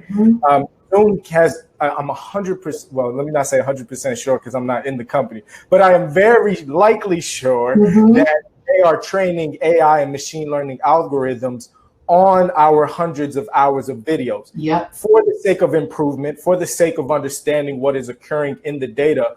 But this allows them to recognize patterns that are occurring over and over again across different continents, countries, conversations, companies, etc. So when you look at that, and then they have the ownership of all of our data, now what does that combine to? Where are we secure, right? Is Zoom collecting our data and they're protecting it? What are they doing with it? What are they saying is viable? Safety, I have it right here. Safety, which is kind of like security. Safety is the condition of being protected from harm or other non-desirable outcomes. Safety can also refer to the control of recognized hazards in order to achieve an acceptable level of risk. The question there is, what do these companies, countries, and all these other individuals and entities that own our data define as an acceptable, right? Acceptable level of risk? That right there is what I think is the true matter of data security, because the breach, they might have said, oh, well, that was an acceptable level of risk. They only got your name and some of your face, but it wasn't organized. It was in a non-relational database, so your face is not matched with your name. Okay, cool. But they've got my name and they've got my face. They can also buy data from Google, right? My data from Google that shows where I go to. And by buying different data points from different areas, they can now amass such an insight on myself, where any company can now breed, create, and utilize my data in any which way. So when you think about, when I think about data security, I don't think about breaches because I bought something on Amazon, but I also bought something on some random website that I thought was cool. I still got the item, so I was lucky. But what happens if they get breached? It's not the big names that get called out, but it's like Etsy and all the other things I'm just swiping on. You know, I'm like, oh yeah, this cool. Swipe, plug in, swipe.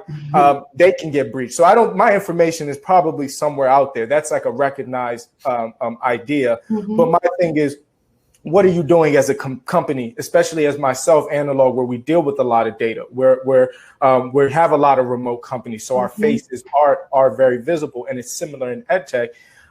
What are you doing with our children's data, right? Are you selling it to schools in which a school can now deny or accept a student based on buying data and finding out that your kid likes to, back in the day, we used to jump on buildings and do crazy things, but we didn't have cameras, right? Nowadays, I'm definitely recording you jump off this and that data can now be sold. And this school can say, well, we purchased this data and we're now making data-driven decisions on your students and denying kids who normally would get accepted.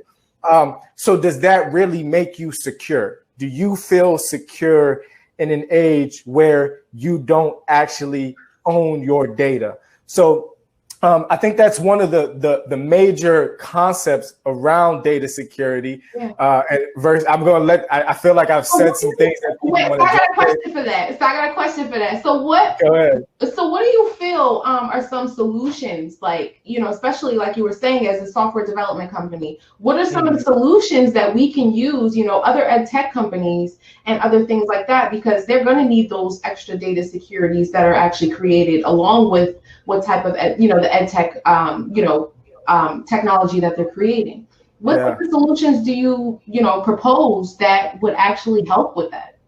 Yeah, I think that's a great question. The concept, there are many, I guess, renditions of tools that are supposed to keep you safe, right? There are many apps, authentication apps and things like that keep you on a level 1 or a level 2 level of safety.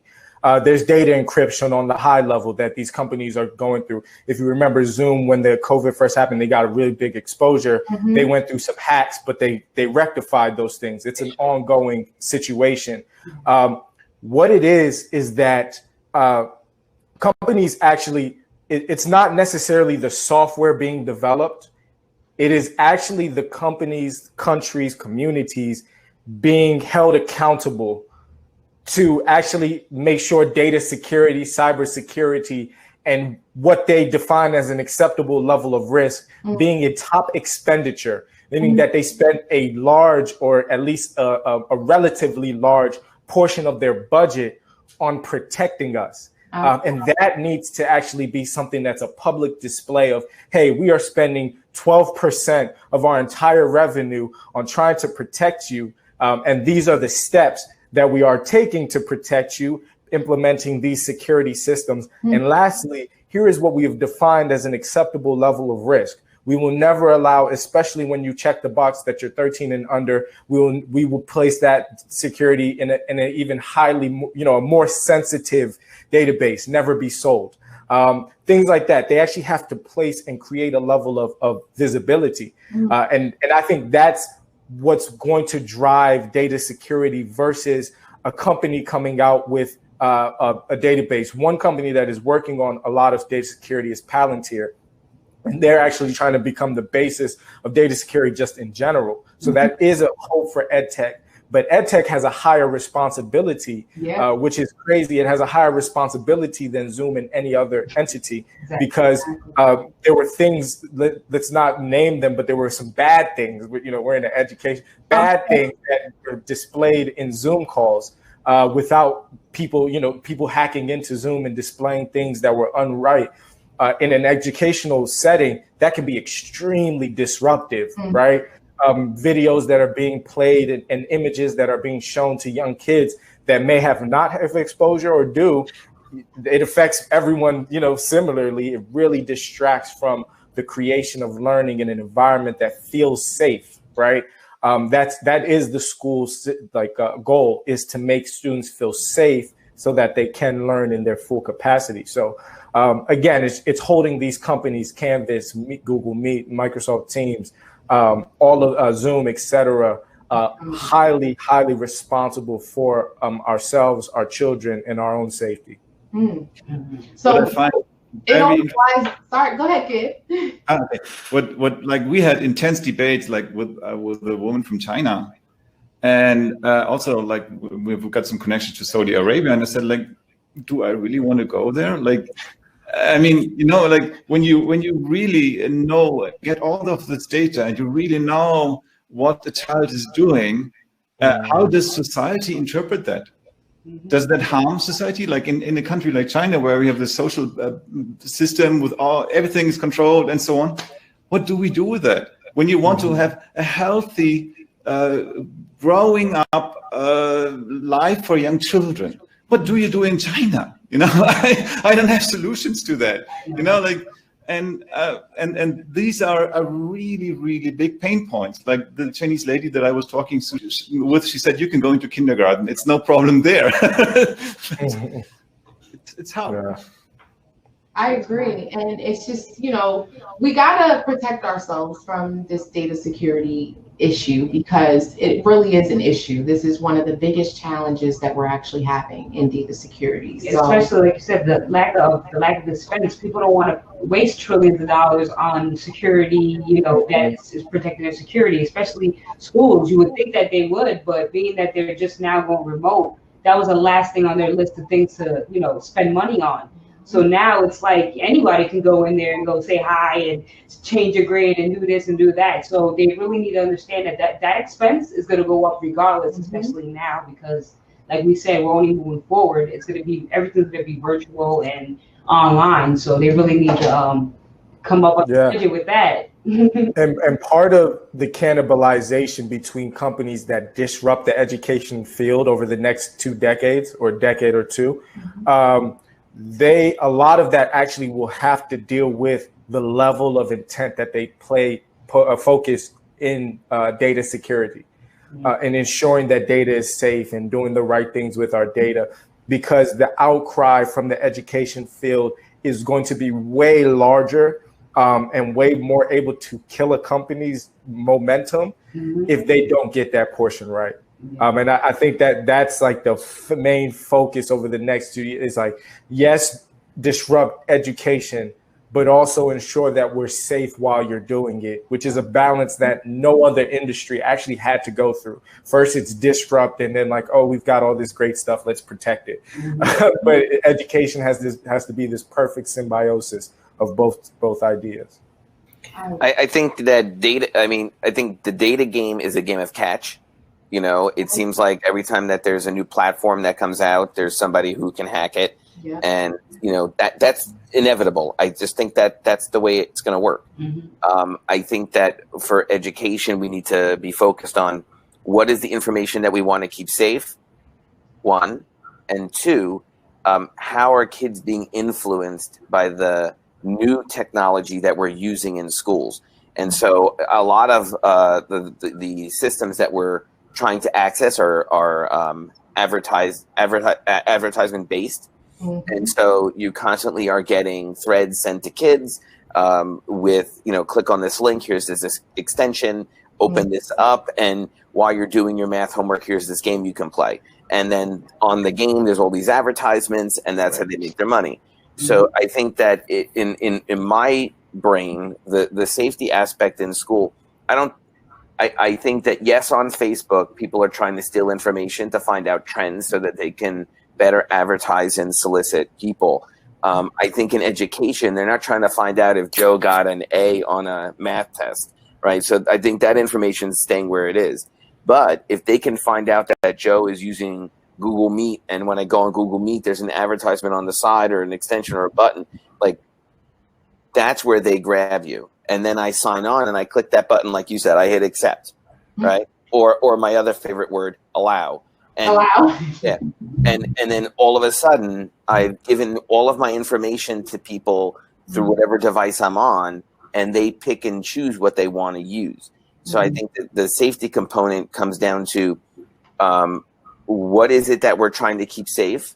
We have education laws in school that we want, that we're not allowed to share information about a kid's IEP 504, their grades, their medical plan. That's the stuff I think that we need to protect. And then we have to really think about, as educators, what are the tools, the web-based tools that we're going to use? What security do they have? And is there another level of security that we can put on top of that? Like back in the day, old school word, firewall, right? So is there a firewall that you can put up against YouTube so that the kids can only access certain things and can't click on the extra links, ads, whatever? It's a very complex thing. To your point, actually, someone mentioned, Miles Johnson mentioned, the point regarding TikTok, that how do you utilize social media more during the virtual learning experience? And I think you actually pointed on the actual stigma attached to it. Of course, there's the stigma, but the fear is, I send you into TikTok and I don't get you back, right? Like I send you in there, like, go click this button, and there's just like ads flying, and there's, all the followers you already follow and all these type of things. And you immediately get immersed into this. I mean, it happens to me. I'm like trying to go check the analog page, and I'm like 30 minutes later, I'm like, whoa, what happened? Right? It's something, everything is trying to grab your attention. I think, there's a bigger point with the TikTok issue, as far as regarding data too. It goes back to data and data ownership. And that's why you see the public battle of the US, a sovereign nation, versus a private company such as TikTok, but it's over data ownership, right? And who owns the data, as mentioned, who owns the data, and then what are the protections on place on those data? But then just to Miles's point, that stigma is like it's a full cycle of just, there's so many things, because even that data that they're gaining from the students, they can figure out patterns, as I mentioned, that now the ads are 20% more likely to grab the student to go do this, right? Whatever that end game is, whatever the call to action is. And I think that right there again is a reverse, or it reverts back to data security, not just protection, encryption, and high level, or deep in depth, level 3, level 4, but just on the existential philosophical understanding of data security and what is allowed and what should not be allowed. Go ahead, Sherry. We wanted to see. I like this information. It makes me think of some insights here, right? So to the learning piece, I think it comes from our leadership in schools, right? So for example, when I used to teach at a Quaker school, I wanted kids to have access to YouTube. I wanted them to mess up online, because if they leave school and they go to college and do these mistakes, they'll get kicked out of school. But if you do it in high school, middle school, elementary school, these are your times to mess up all the way. Because in the real world, you're not going to get that second chance, right? So often, do classes through Instagram, through a Q&A session, right? Have them do multiple choice on Instagram Live. So, because now kids are more engaged through Instagram Live. Like if I was an English teacher, I put 4 questions on your English book, and I'll do the survey on our Instagram story. That way, when I'm seeing which student answered it, attendance, activity, I see they're more engaged. It's a quick class. We don't have to do a class for an hour and a half if I can get the point across. The idea is to get the point across, right? No matter how long it takes. And then going back to, let's say, the security piece, I think of ed tech companies and I think of supplemental ed tech companies. The issue with supplemental ed tech companies, what is a supplemental ed tech company? Zoom, Slack, Facebook. They're supplemental tools for your learning. That means an educator isn't building that based on student activity. Whereas K-12 ed tech company, BrainPop, Nearpod, Pear Deck, their educational focus, if they screw up on data breach, they get a lawsuit. So often when I'm mentoring and advising early stage ed tech companies, my number one question is, are you collecting student data? If you say yes for the pilots, I'm like, well, you're going to get shut down before you even get funding. Don't do that. So I think it's important that even if you're a founder, you know, if you're going to build a product for students, make sure whatever data you're collecting, you are transparent with the superintendent of the school. If they find out later, boom, you're shut down before you even make it mainstream. But Zoom was never meant for students or educators. It was always meant for conferencing. Exactly. That's like building that, like, you know, oh, that data piece, the security piece was never in the back of their head until a breach just happened, right? Exactly. I used to pilot like a STEM course, and I knew my students were always on Snapchat and Instagram, and they did it during class, and I wanted them to. And at the end, I would send them Snapchat photos of the classroom. And then I said, hey, how many of you just put your face on this, you know, Snapchat filter? All of them raise their hand. And then I said, great, now they have your facial recognition. What does that mean? What do you mean facial recognition? Okay, anything that has a filter on your face or any funny, you know, hairs or like cartoons or stickers, they know what you look like. So then because they also, you know, have like a behavioral piece to them where they got more serious, like they took sarcasm a lot more serious than a typical person would. When I said facial recognition, these kids never went on Snapchat for that whole semester. We're not going back. We're not going back. So it's important, like, you don't have to be afraid of it, but just know, like, hey, this is what happened. We're not trying to scare you. Going to your point, we're not trying to scare you, but just be aware about it. So I think as more ed tech companies try to create these things, they're going to think about it. And the other side is YouTube is banned from most schools anyway. And it sucks in a way because there's so much educational content on YouTube. A teacher cannot use it during remote learning now. So like now the content needs to be somehow used in an ed tech focused platform. Wow. To work. Now you have to train the teacher how to use it. Yeah. Talk to us, Trina. So I'm in a 1-to-1 school in a district where we allow for YouTube, and there's really no restrictions on where kids can go. We've learned ways to restrict certain elements of things that we don't like. So, for example, kids were using the Google Suite, and they were going to Google Hangouts, and so in the middle of a lesson, kids were chatting with each other outside of what was going on in the lesson. But there's ways to shut down just certain elements of certain things. So, I think we got really good at what we were doing. There was a woman, Daphne, in the chat who said, how do you mitigate distraction when using social media for teaching?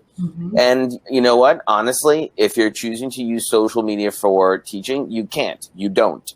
What you do is you try to develop a culture of how to be distracted and still get done what you need to get done. Because at the end of the day, the expectation is you have work to do and you got to get it done. And if we're allowing for you to use a social media platform that might create distraction, then it's on us. It's our fault, right? That we're opening that door, because we know that kids of certain ages are going to just swoon to, the distractions. They're going to see the advertisements. They're going to see, the things that they want to go to and do. What I have found in a 1-to-1 school is you have to bring kids to a place of understanding the time and the place and the culture. And so when you develop a system of respect and trust, where we're doing this lesson and here's what we're doing right now, and you take this device with you, and then when you go and have your downtime, you can go and do the things that you'd like to be experiencing. There's less of that, I'm just trying to get away. Kids are super smart. You're walking around the classroom and they know how to flip screens, and I was playing Flipbird, but now I'm back on my Spanish assignment. Kids will do it. They do it. Never.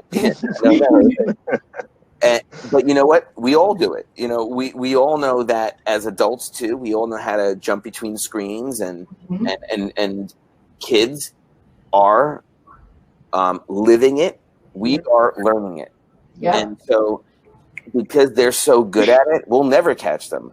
And so when we try to we'll waste so much time trying to put up walls of discipline versus creating trust, so that there's expectations for moments.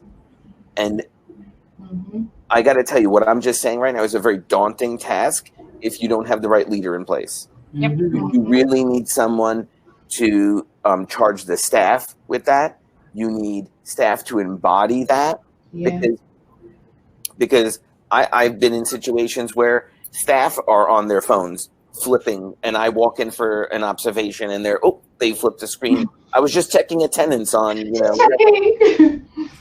So we all need to be responsible for it, and we can't ignore the engagement that certain tools have for kids, and we have to be able to meet them where they are, because the tools that are out there, while they were very flashy when they came out and they were fun for kids at the time, became and have become educational tools. When we went remote and people were upset that kids weren't moving anymore because how do you host a gym class? How many school districts across the country did TikTok challenges and had kids doing TikTok dances because they wanted kids to move, and then they got their families involved, right? And it was because we met them there, and all of a sudden they were excited to do it because it was a part of their world that got published. So, I don't think you mitigate it. I don't think you can't mitigate it, but you can incorporate it. Yeah. Yeah, that was perfect. I agree. And we actually have one more question. Daphne, she actually touched upon something. She says, has anyone here come across educational games, platforms for schools that actually wrap up learning around social media? That's actually a really good question, because, we're talking about the kind of integrated tools, but is there actually a platform or some type of educational game that is kind of specifically targeted around social media? Do we know? Talk to me. So my kindergartner is using Flipgrid. I get a social media alert every time she posts videos on there or animation. So what exactly is that? Flipgrid it's a education-based, basically social media platform. There's a stream. She's building her digital portfolio online. So she makes physical books over a week's time, and then has to read the book aloud and then narrate and explain what she drew, what she wrote. And then me and the parents, we all get pinged, the grandparents. They're like, ping, new alert. So-and-so just posted a new video. So they get that hands-on learning experience without even noticing it. They get Montessori, schooling without even wrapping their head around the fact that, my kid's in school right now. They look at it as a game. At Montessori school, it's normal that children create their own books. That's a very common pattern. So it's just the virtual implementation of what's decades old. I want to also mention another platform that I have witnessed at the Synthesis School. That's Discord. They have the Discord servers, and then they have, of course, they all want to fly rockets to the moon. So they have the simulations on starting rockets and this kind of stuff. And the core of the whole thing is based on Discord. Yeah. Wow. I recommend Netflix as well for high school students. It's already in your platform. You're already watching it. It's having an educator or teacher who can build out a curriculum from a movie or a show, right? So when I started piloting STEM fundamentals, I knew I was with a bunch of high school seniors, and how do you make this word cybersecurity fun for them to get into if they're not a tech person? So we started watching some clips from Black Mirror, and then I would break that conversation down as an all school cybersecurity discussion, right? So you already have the platform, you're familiar with it. I think the piece is, how do you navigate and break conversations to keep on going? It's not a one-time thing. Let's see an example. Let's see how it's impacted people. Let's start talking about it and let's start doing it. Mozilla Firefox, if anyone is familiar with the Firefox browser, I think about 4 years ago, they came to New York City to do an exhibition on like cybersecurity breaches, but in an interactive way. And it was supposed to be 3 days. Because so many people all around different states started coming to visit, it was a 1-month exhibition. Wow. The need of it. So a cool thing they did was every time you pass by this exhibition and your phone was connected to Wi-Fi, it would like blast your IP address so everyone can see it. Oh. Wow. I know a lot of people got excited when the MTA had Wi-Fi's. Like, oh, I can text my friends underground. Haha, guess what? You're getting tracked underground. Every second. Yeah. So I think once students and, not just students, I think the teachers, if teachers don't know about these resources, how can they expect students to learn about it? So it's important that it comes from your leadership, your admin is talking to it, to not just the IT director, but to the teacher, to the English teacher, to all the other teachers. Hey, don't accept this invite later because your whole computer is going to be watching. Right? Don't accept and don't agree, guys. It's time to get creative is what I'm hearing. It's time to get creative because you have to learn different ways to get in touch with these students out here nowadays, especially because they're lacking the social connection with being indoors. So you do need to find a way to allow them to socialize, but also learn with that structure at the same time. So we have to really just figure out a way to put this all in one building, one structure for these kids to really use it and thrive, because they're going to need that connection. They're going to need that personal one-to-one with a teacher. They're going to need the lunch classroom sit-in with their friends. So it's time to utilize some of these platforms, if not create one that the students can use. And if there's any teachers on here, like admin or educators, and you just want my feedback on, how do you think this platform is going to be used? I'm happy to, just let you know how it can be used in multiple ways, or just give my opinion on it. Share with us. There's so much out there, so you don't even know where to start. Like, all right, it's free, but it doesn't do much. But this, I have to pay for it, but it still doesn't do much. So like, and then you have to integrate something, but the integration doesn't actually work. Yep. Not with this computer, because it's not a Chromebook. It's a MacBook. Well, there's like so many like. Yeah. So you just get all of us on a phone call real quick, information, and we'll help you out. Yeah. Everyone here. Everybody, yeah. The whole group. And as you can see, it's just about giving people the knowledge. A lot of people just don't know. They don't know what platforms are out there, and there's trillions of different learning platforms and tools that we could use, but people just don't know about them. So now, doing these little conversationals like we're doing now, and getting the people to understand what's out there, the tools and the resources that are out there now, that we can kind of utilize and improvise, right now at the moment. I mean, there's a cool a platform that we are evaluating that is Moodle, of course, because it's open source and you can build upon it. You can. The thing is, like, when you deal with children, like the interface and the way the whole thing is presented doesn't fit. So the basic functionality is cool for classroom management and documentation and so on. But we really, when you go into the younger age group, we really have to build completely different interfaces and have to make it like when you use tablets, they have to be big. And then when, very often like learning websites, it's like school books put onto a screen and then multiple choice stuff. And that is nothing. That's the same shit. You have these beepers in America, right? But it's the same thing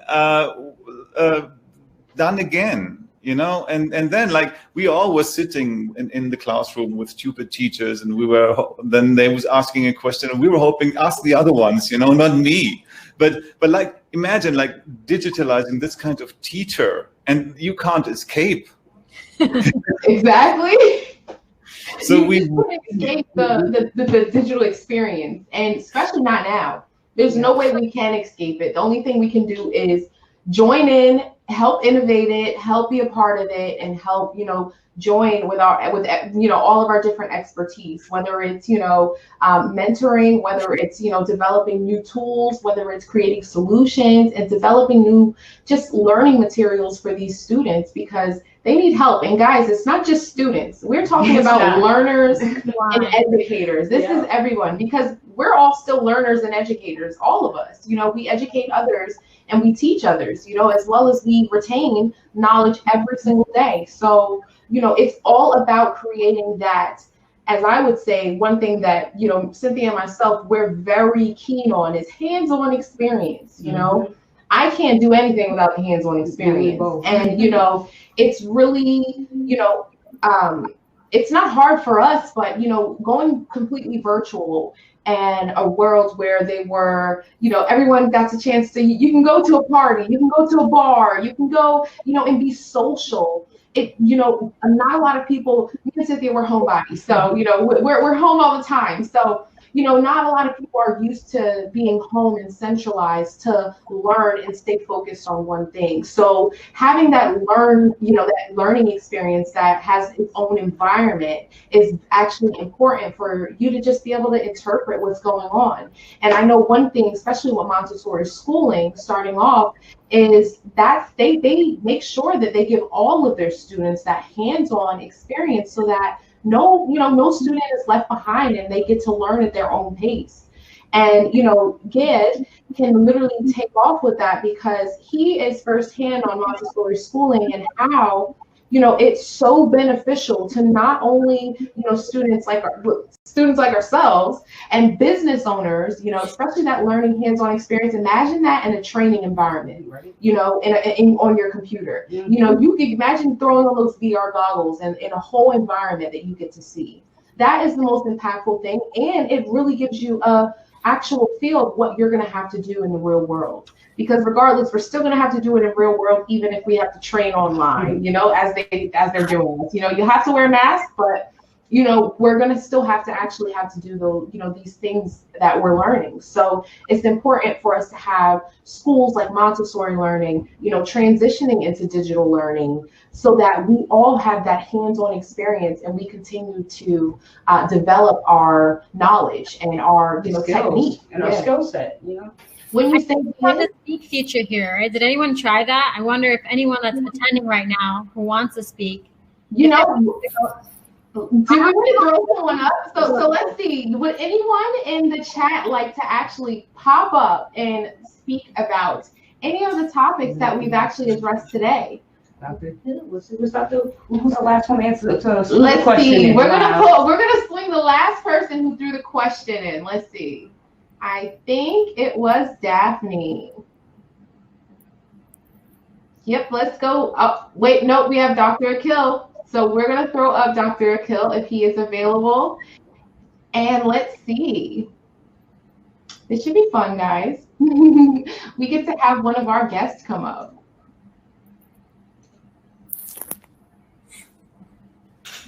Okay, maybe not. But guys, you know, we would love for you guys to come up. Anyone who's interested in coming up to, you know, join our chat and engage and ask any questions that you may have. We're more than happy to, you know, dig in. Even your thoughts, we would love to hear it. So please feel free to jump up if you're able to. I can give you the permissions, guys. If not, we are going to dive into Montessori schooling, and please feel free to engage in chat, guys. Please feel free. If you want to step up, let us know in chat. We'll throw you up here so you can engage with us and have a conversation. And we're going to move on into Montessori schooling and how it actually is really developing our new learning. Gid, did you want to introduce yourself a little bit and let everyone know who you are? So thank you for being here, and I'm a Montessori teacher from Germany, so it's late night here.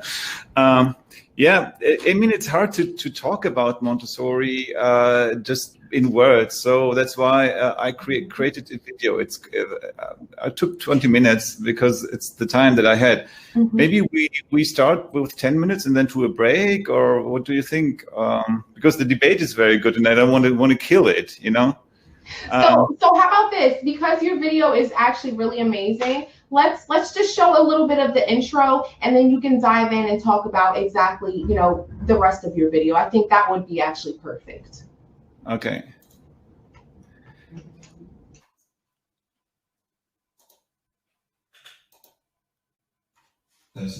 So, hello, my name is Gerd Wenning, and I come from Germany. From the teacher training is that the work of the children. Hello, my name is Gerd Wenning, and I come from Germany. And yeah, this is a pre-recorded session, so I have some time to work out all the details for you. Thank you so much for having the opportunity to present digital schooling here. As you can see in the background, we want to start digital schooling in the German capital in Berlin. Berlin is a great place, either way, in EdTech and startup way, as well as in solving the problems of the school system that are severe in Berlin and in other places of Germany too. Our approach to digital schooling is to really look at all parts of schooling. It starts off from the teacher training, goes into the preparation, like and also the provision of materials, being it physical materials or being it virtual materials. Teachers need the best materials and they need how to deal with it. And they have to permanently learn and have to permanently improve, and digitalization can help a lot on this. That is really the first key. Then the second element to it is that once you have the materials in the classroom, you have to manage the learning process, of course. So what you need digital assistants in the hands of the children, and you need to fine-tune what they do. You really need a full control over everything with regard to the learning process in real time, cloud-based. And then what you need, of course, is that the work of the children is documented. As when you don't control anymore, like if everybody's doing the same thing, you open up the Pandora's box, basically, and you really have to know what is going on, because you have to prove it. You have to document it towards the parents, towards the heads of school. You have to prove that children are fulfilling the local curriculum. So all this is the schooling aspect, and we at Digital Schooling, because we think that you have to start early with it, we focus on, in the beginning at least, on kindergarten and primary school. We want to start with the Montessori method, and we want to start with learning mathematics. So the core pain point for the beginning is getting the children ready to get a good transition into a secondary school and not to stumble over mathematics. At first, I want to give you some insight about how I learned Montessori 3 years ago in a time of almost 48 weekends at this very wonderful free Montessori school in Berlin. And so what you have in the Montessori world, you have hundreds of great learning materials that the children can touch, can access, so that they can really learn the structure. Like this year, for example, it is a bit disrupted from the green screen. I love green screens, by the way. Like this year is, you can really use it to get a feeling, to touch the numbers, to see the numbers here, to really get hands-on experience. And we use any kind of color symboling and any kind of support, visual support that we can give to the children, so that they can grow into structures of nature science, structures of math, structures of language, of grammar, and so on. And for all of this, I was really happy about that. I got a lot of content in paper form. That was, by the way, written in Vienna, where are you? There you are. It's not cool to deal with paper, by the way. I just really want to get over this. But here you see, like, you are not able to see a lot, but don't matter. Like, there's a lot of guidance how to create in detail, in very, very detail, a learning experience for children that fits their needs. That is the best thing you can do, and that is a method that is several decades old. It is really covering most of the curriculum. It is covering most of the world. So creating the best possible digital assistance to these materials and to this method is definitely a must for me personally. And that's why we try to go into this. I want to give you some impressions of Montessori and its special quality. And as you see, Montessori is very much a environment, a very beautifully prepared environment where highly trained and skilled educators, mostly women, provide a very meaningful and hands-on experience on education. And quite frankly, many people say like this kind of education is not possible to digitize. And I fully agree to that. It's not the goal to fully digitize this holistic approach to learning. It's not the goal that this joy, as you see with this baby here, of discovering the world is reduced to a flat screen. That is something nobody can meaningfully want and nobody can really hope for. But here it's already starting with this boy. When there comes the moment of focus and the moment of diving deep into materials, there is a chance to assist, to read and write, even when there is no adult directly helping. There is a chance to digitalize, for example, this multiplication board. And this is what digital schooling is about. We want to explore a meaningful approach to using these materials and how can digital education profit from it. And Guidepost Montessori is having a virtual school, so they are already on the path. And what they do at the moment, they bring together the best worlds in their virtual school.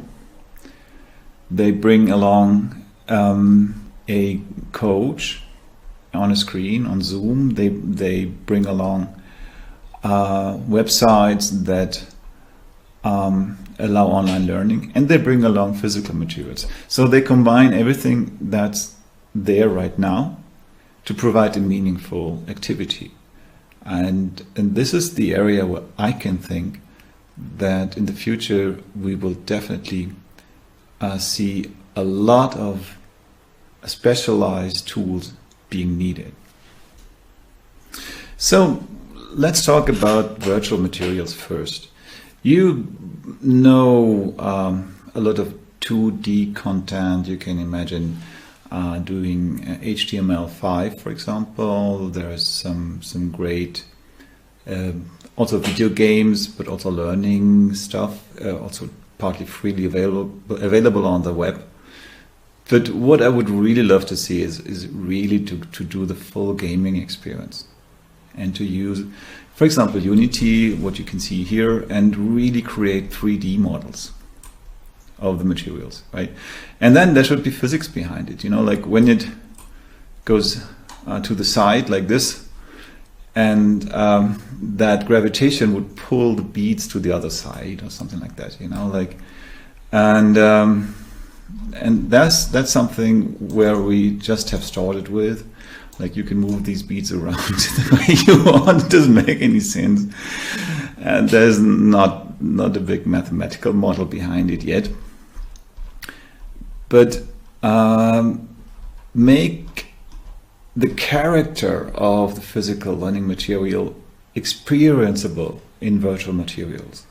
Make it accessible through tablets and through maybe also through augmented reality stuff or whatever. But bringing these materials into places where through software where sadly enough the physical counterparts, at least at the beginning, are not there, is an entry point to bring new activities, learning activities into classrooms all over the world.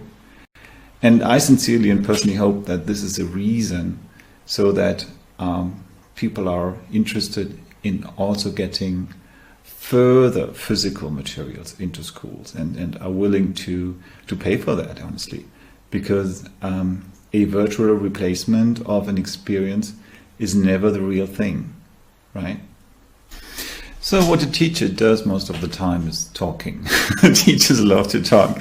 I'm a teacher. I love to talk. I commit. That's true for me too. And when we think of automatization of teacher support, besides of virtual materials, we have to go into this talking thing. And voice input and output at the moment is already quite established and well developed and easy available. But of course, we also will have to change the way children talk to devices. And this is where chatbots come into play. You know them, like this here is Google, that's the software behind the Google Assistant. And there we create a teacher. Why not? It is not so easy, but the point that I want to make is there is a lot of routine communication where we can create virtual assistants, where we combine the learning and the presentation and the feedback and the introduction to materials, where we can create intents. Where we can really over time cover the need of structuring and guiding through the curriculum, as well as getting flexible responses and answering questions that children have, like looking up YouTube pages for children or looking up Wikipedia articles for children and so on. So the really, really important thing is the amount of assistance, of direct teacher feedback that we can provide through digitalization, through tablets, Bluetooth headsets with built-in microphones to children is enormous. And this potential, combined with the providing of the materials, is the core of the digital classroom. The cloud-based digital classroom will contain fantastic materials and always available personal, individualized teacher support. Around that, we will also need a classroom management system that will do the documentation, that will provide all the necessary steps that we need in order to say, like, child has learned this and that. And this is with regard to the local curriculum, a meaningful learning success to that and that paragraph. This is the Moodle demo website. And as you can see, this is not made for children, right? There is some activity possible with it. They are integrating HTML5. Moodle is a open source GPL, GNU Public License environment that can be further developed. This kind of stuff is definitely the core of and the start of the management systems around everything that is schooling. And it will need a lot more progress, and it will need to become much easier to handle, and it will need to cover many more of the needs that teachers have. So now that I gave you some insights of or the background of digitalization and Montessori and what we assume the trends will be and some of the tools that are already there, I now want to introduce you to our vision, to what we hope to realize, not in exactly the same way, because what you will see are mock-ups and our ideas, and we want to start small, and we want to collaborate with teachers and parents all over the world, so in an agile software development process, so that the features and the work we do really covers. We want to do it if paid by governments. We want to do it. We prefer to do it for open source. If we have to make a profit from selling commercial services, we are willing to do the same, of course. Most importantly is to get stuff done. That's really, really important. And as you can see, we are already in Berlin, in Europe, in India. We want to reach out to many, many children. That's the goal. We want to join and collaborate with everyone on every continent, so that the school is not a museum, but that education and learning and schooling is part of today, as the world is. That's really important. It must be fun. It must be great to learn. And everywhere. These tablets are available everywhere. The cloud-based classroom will, in the coming years, reach out to every school and every place. And here is the playing field, the process of really evaluating, of finding out, of testing, of So, Kid, we actually have a few questions in chat, and definitely we wanted to dive in because I had so many questions, going through your presentation, and I thought it was amazing. And one of the questions that I came up with was, how does Montessori schooling actually benefit, our whole learning, curriculum? Not our actual learning, but the curriculums. How does it actually benefit the curriculums? Well, at first it covers the curriculums, like you get a chance of learning the stuff that government wants you to learn, and the benefit is that there's much more work spent into really giving. One moment, sound problem. Into really making the offering for the children digestible. There's in we Montessori, we go deep into the structure. We go back to the origins. We tell the story, how things were invented, and then we want to materialize from the big object to the small object. Really give the experience at first, it's very carefully thought through. At first, we have these sandpapers where the children make big movements to learn the letters, and over time they get smaller. They get them into their hands with small letters, and then slowly we bring them to writing, and that's the same process over and over again. And then we use colors to make structures and color symbols to make structures understandable.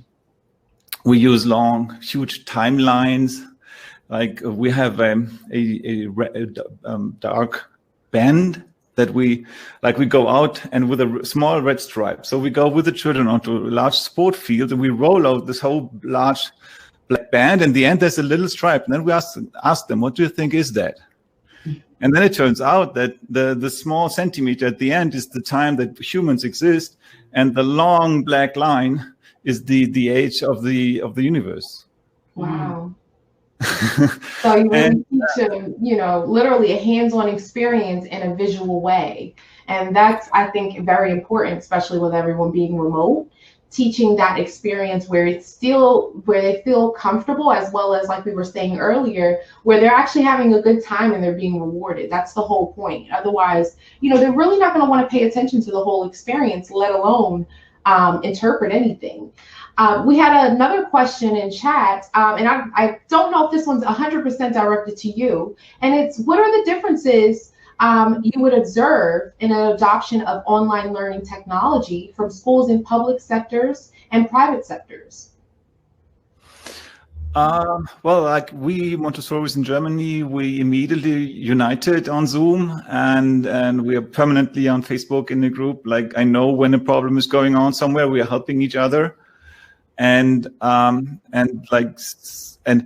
for this half shift system, Like half of the kids were at home and half were at school. Like some Montessori schools prefer that actually. So we always think that there is not enough space in schools for children to move. Agreed. Because schools are prisons that's not made for children, and we already per child we have much more space, and with our materials a lot of time they work on the floor and so on. Like our schools are far more healthy. But even these healthy great schools, the best that I know in my country, even they want to have this even more time and more space per child. I agree. And what they did, like they started off giving materials to the parents, giving that to home. So like we could integrate a rental service for learning materials, right? Which will help for that.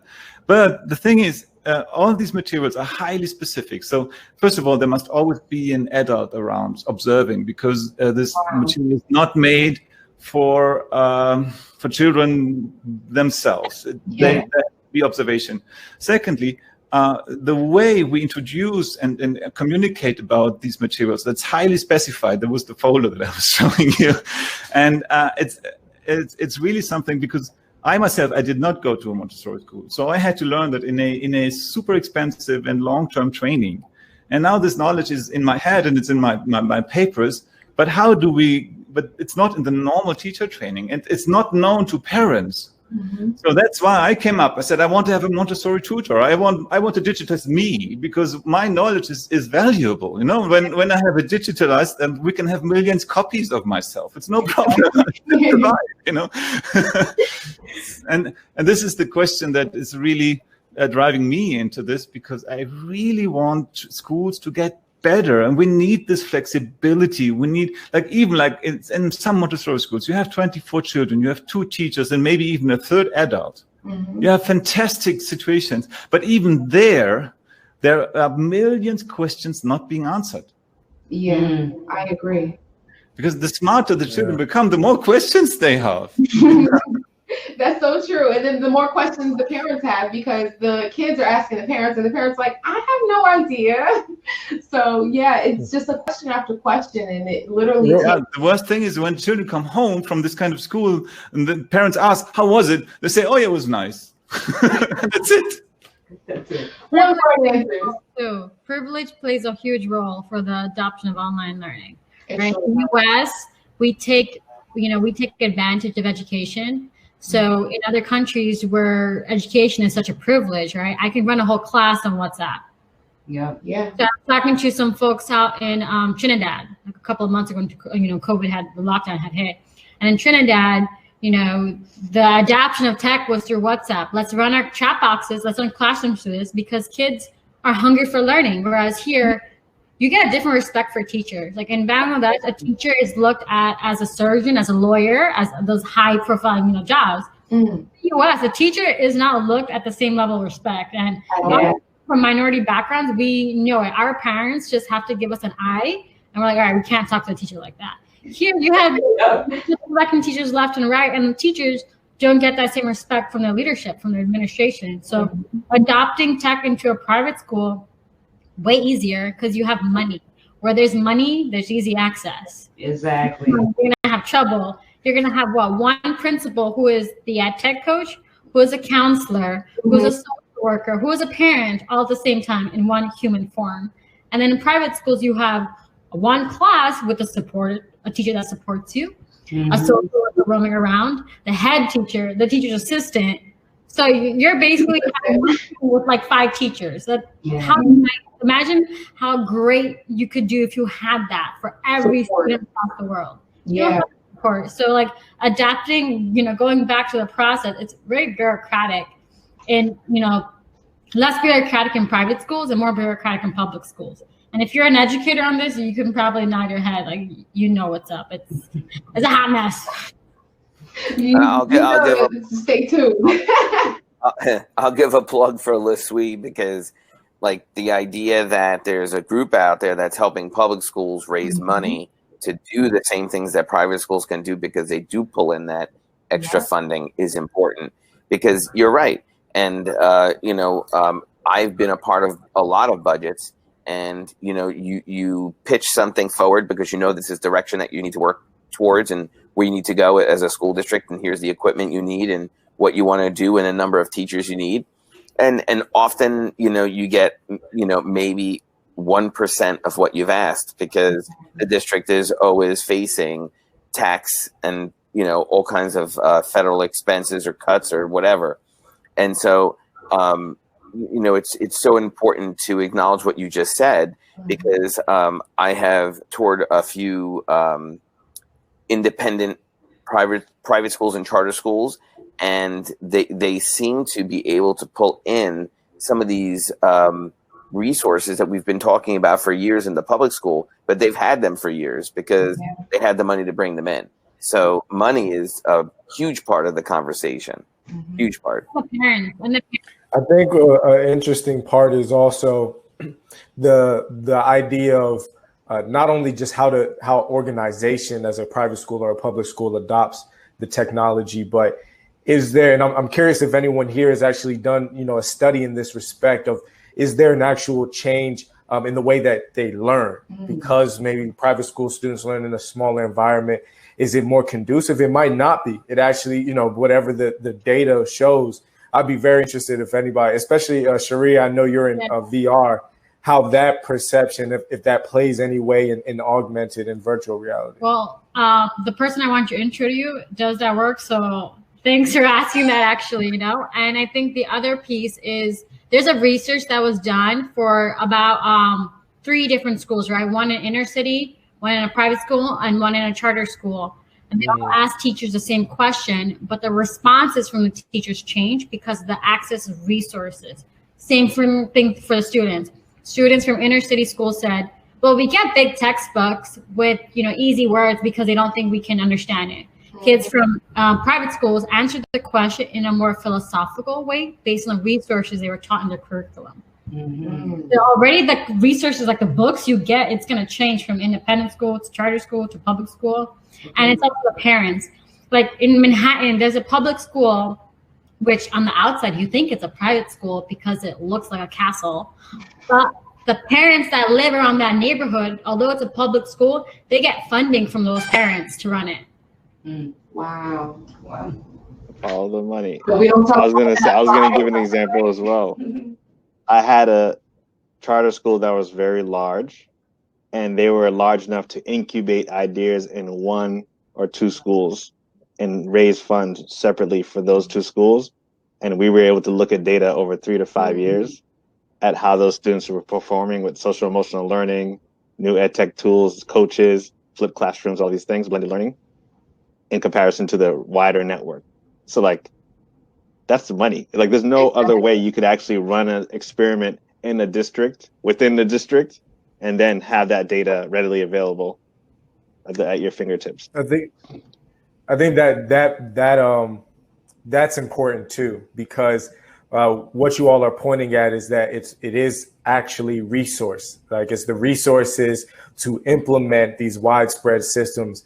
And as we know, naturally, there are schools in districts, in communities, et cetera, that don't get that level of funding. So I think also, again, Steve, especially to what you do, why it's so extremely important, because getting them online is that's step 1 or 0.0 actually. That is 001. And then there's level of 1 of all right, can we actually create a system and a tool that's maybe not broadly specific, but actually caters to the needs of maybe those who have been left behind, right? And this actually accelerates them in a way. And I think a lot of my concept of this comes from just having a design focus, right?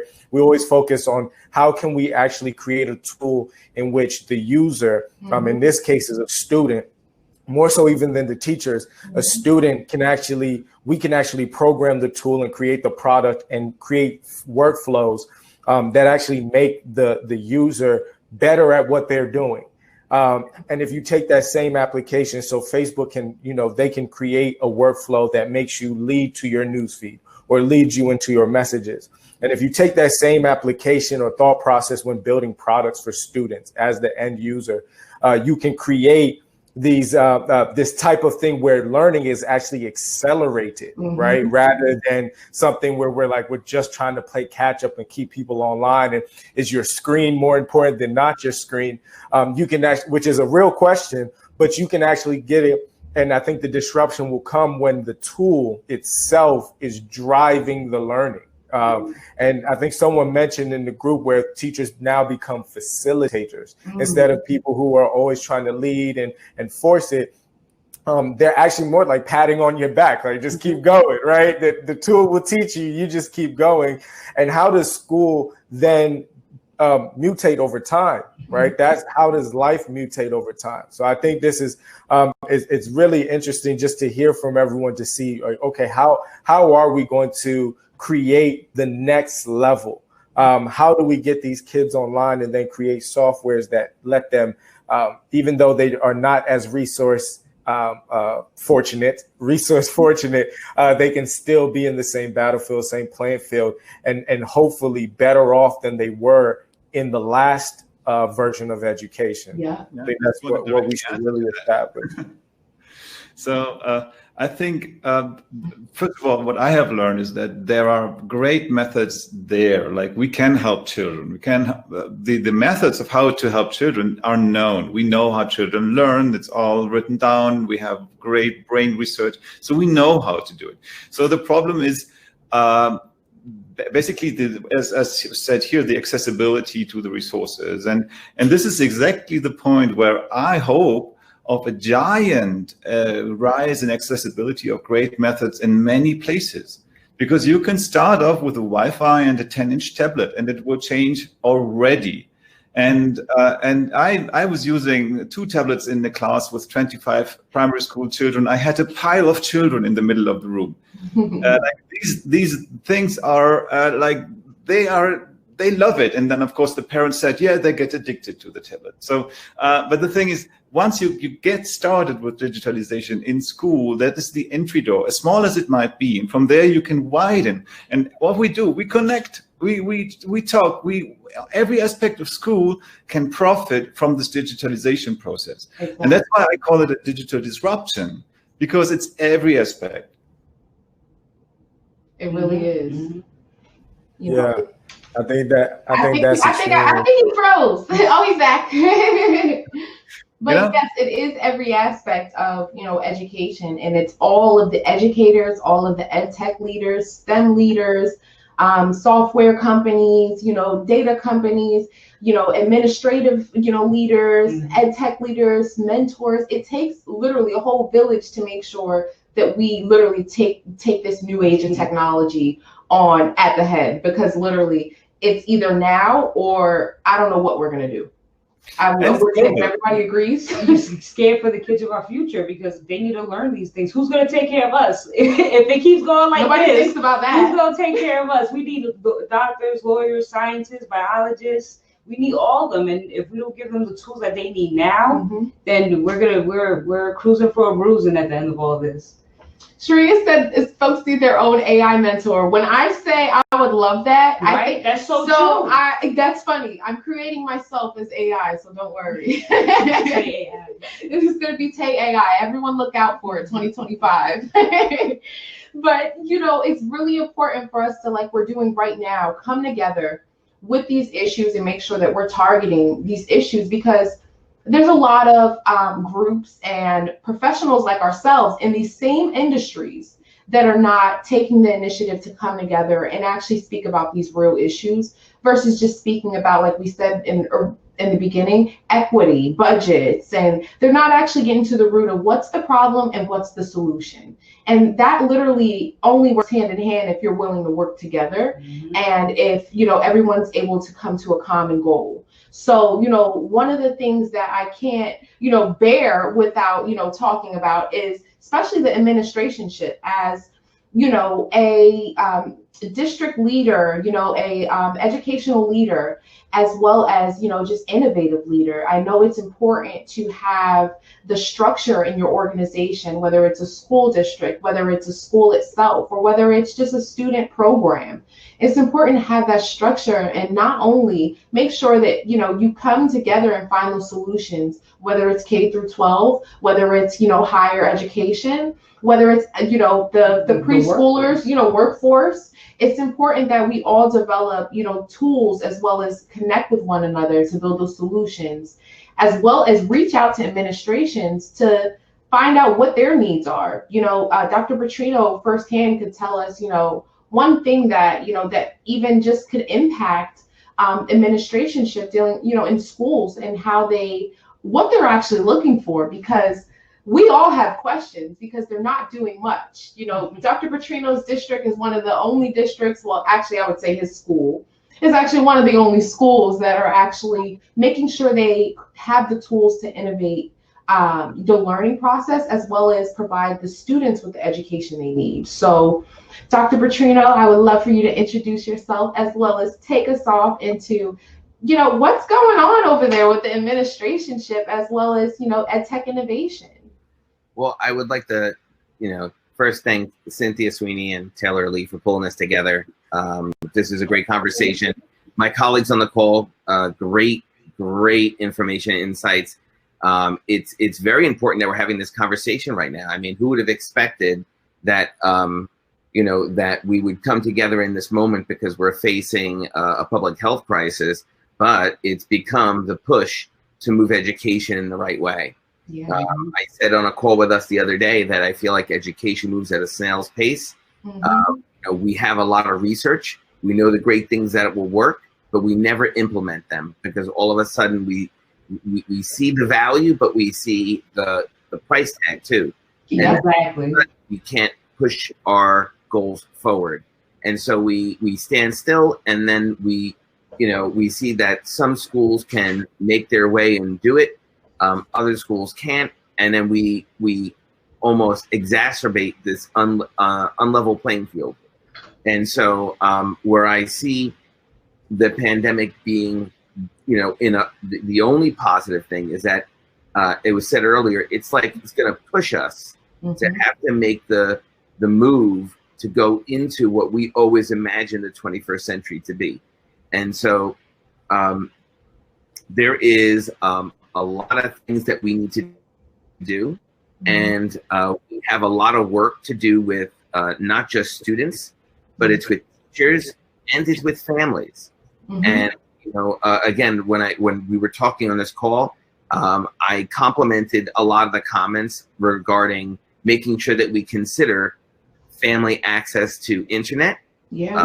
I made sure that I complimented the professional development of teachers and students' understanding of a platform that is foreign to them. So when we look at where kids are in the classroom right now, we see that older students are going to do this easier because they understand how to access these tools. As you start to go down the line and to get to those younger kids, it gets a little scarier. And those kindergarten 2 kids are in a very delicate spot. I'm a parent. I have a pre-K for a 4-year-old, and I have a middle schooler. And I see the vast difference in how they can access technology. I happen to be a 21-year educator. And so when I work with my preschooler at home, I have the sophistication, who's someone who's also interested in technology. So I have the sophistication to help her understand I teach her how to mute herself, turn off her camera, turn on her camera, and not mute herself when it's time. If you're a kindergarten student at home and you don't have the support that you need, you're struggling already. And when we talk about information gaps, when we talk about learning gaps, okay, and then you build that into opportunity gaps, we're going to see an effect after this pandemic that's going to be, it's going to punctuate and be irregular to what we've been dealing with already. And so we as a group, in hearing what you're saying, have an opportunity to really support children, to really support teachers, to really support families. I love the conversation about Montessori, and I was talking about this the other day, because hands-on, for me, hands-on learning is the type of learning that is accessed by students who have need to learn in a way that is different than direct instruction, and can have gains because they physically applied their learning. When we started with the whole conversation, and I know it's like a curse word, but you talk about the PARC, right? The PARC assessment. The only thing that I took away from PARC was we need to stop just doing rote learning and do application-based learning. The school where I work, we do a lot of project-based learning, and it's about putting your hands to the learning, get your hands dirty with the learning. And there are certain students who learn that way, and then you have special education students who need to learn that way. And we have a responsibility as educators to develop a process, even in the virtual world, to get kids access to that type of learning. And so the goal is all kids need to be able to access education equitably. Bringing kids home in a remote or hybrid experience, which, by the way, we all need to be comfortable with, because guess what?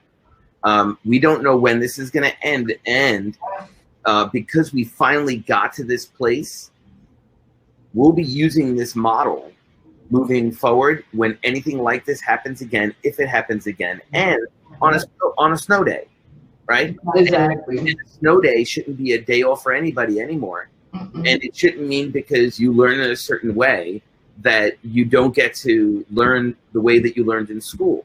So we have to come up with a way to get kids resources, get kids instruction, and make sure that it's equitable, so that every kid has access to the instruction on that day whenever it happens. Exactly. And so we're in the middle of developing this. We have so many tools because people thought about this before. Education just didn't apply them. And so those tech tools are out there. I loved hearing about Moodle, because no one brings up Moodle anymore. I got to tell you, in a free outsourced kind of technology, like, why aren't we using that?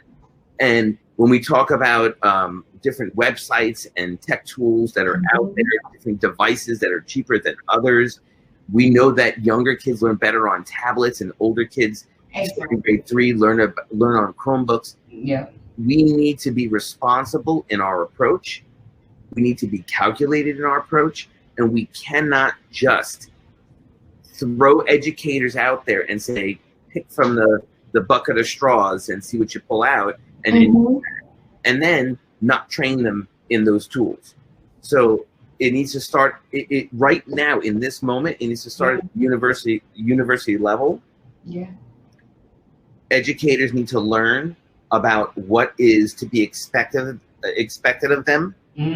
I've been in schools where when smart boards first came out, we outfitted the whole school in smart boards, but we trained the teachers in smart boards, and it was an ongoing professional development where trainers would come in throughout the year. I did the one-to-one school. We didn't just leave them hanging.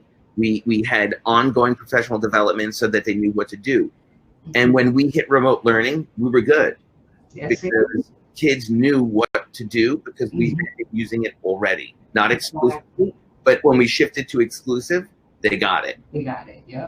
So there is a plan that needs to happen for the future of what we're doing. So when I was given this speaking position, you said I was talking about 2025. And the frustrating thing for me is it should have been 2020. You know, like, this should have happened now. We're way behind. We're really way behind. But the good news is, and I'm hearing from my colleagues on this call, we have the tools. We have the knowledge. It's just about the packaging of what is the model for schools moving forward? What's the instructional model if you are hybrid, if you are remote, or if you want to blend? Because I see a lot of great things going on with hybrid and remote learning on the screen, and kids can learn. We can stay on pace. We can meet the needs of the curriculum. The real concern for me in the big picture are these two things. For kids, it's engagement and engagement and relationships. So we want to make sure that kids are always engaged, and if you don't train teachers to really excite kids on screen, they're going to be bored out of their minds. In the first strings of it, I saw kids that were just like staring at the screen, like, they don't know what to do because they're just listening and listening and listening. So we need interactive stuff, right? We need interactive play, interactive text, interactive everything. And relationships, I think we'll eventually get back to be in person, right? So I don't think it will be a huge thing going down the line, but I think teachers need to learn how to be experts in getting kids to formulate relationships, even on an online situation. Get into a breakout room and develop a relationship between two kids, because the social emotional piece is huge. Someone on the call mentioned, this is my kid's first year in kindergarten, and I'm worried about, was it you, Steve? Like my kid's going, so my daughter's going into kindergarten, and how in the world is she gonna do the kindergarten thing? My daughter's in preschool. Luckily, she had like a year with kids in a classroom before this. But yeah, I worry about this whole, how is she gonna learn how to interact with kids? Because the social response to relationship is so important in knowing how you participate as a citizen in culture, right? And my son, who's in middle school, has that whole other like middle school dynamic, and I'm sure the high schoolers are feeling it too. I mean, even with the whole graduation piece that we faced in the spring, there's like a rite of passage that kids are expecting. And so now, how do we create that if it can't happen in person? Now, the cool thing is, if we go to a hybrid or remote model, we could really invite in, we don't have to, we're so in the box. Don't see the opportunity that we could really be inviting in international students to classrooms. We're all in the same place. They're in their box, we're in our box. Why don't we just get online and be in our box together? And now you bring in new experiences and relationships. So I hate that we're in this moment, because it takes me right out of my comfort zone of where we were in school and what my typical routine was. But I also see the opportunity to bridge us into the new phase of learning. The classroom 50 years ago looks like the classroom of today. Right? Why does that have to be? Look crazy. Right. We could have been working towards this new model, and yet we are still in the same exact place. It's like saying that you need to prepare for the pandemic 50 years ago, and we are in the same exact place right now. Call it a pandemic, call it whatever you want, but education didn't move. And so the tools exist, right? So we started by saying, hey, there's this great new thing called an overhead projector. Oh wait, now we're gonna call it a document cam. Oh wait, there's a smart board. Hey, guess what you can do with a smart board, right? And then now we can bring computers to kids in classrooms. We just kept getting more repetitive, to throw more things in. Right. You just kept throwing more things in the bucket, but no one's buying any of this stuff. And I was fortunate enough to be a part of a process that was innovative enough to bring in these tools, and so I know how to use them. I know what people need, but man, we are way behind where we need to be with instruction. And there are tools out there that really could help support schools in a very advantageous way. And again, my focus right now in my thinking is the kindergarten through second grade population, because and special ed population, because everyone else can pick up on these tools and run. I see where they can do. Yeah, agreed. And I see where those teachers have had access to these tools enough to be able to pick up and run with it. But I know that my kindergarten, first, and second grade teachers, they wanted hugs and kisses, and they wanted to write things on a word wall, and they want to do things right. So now they have to figure out, how do I do that through a computer? Yeah. Even if it's not forever, we have a responsibility to develop the process so that there's the hands-on stuff, the Montessori stuff. There's the, there is this kinesthetic learning type thing that happens. Yeah. And then for the special ed population, we're getting better, I've seen, at the one-on-one over the screen, but I know a lot of kids who just cannot deal with them, right? So we need to problem solve and think through that. And then a lot of districts, and this might be the solution, is if you're going to social distance with anybody, it's with those kids who need the actual contact. And and that's where maybe you work with your absolute professionals to figure out, how am I going to get these kids the services that they need. Exactly. So, as a 21-year educator with 2 kids at that age range, I'm invested in this process, very passionate about it. I've worked with a lot of kids over time, and I think we have an absolute duty to make this happen. I agree. And it's an initiative of all of us, as, EdTech leaders and just innovators and just educators. We all have to work together and make it our business to make sure that we are making things happen, because like Dr. Petrino said, we can just keep talking about it all we want, but until we actually do something, the children are suffering, the educators are suffering, and then, our workforce is actually going to suffer in the long run, and we don't realize that.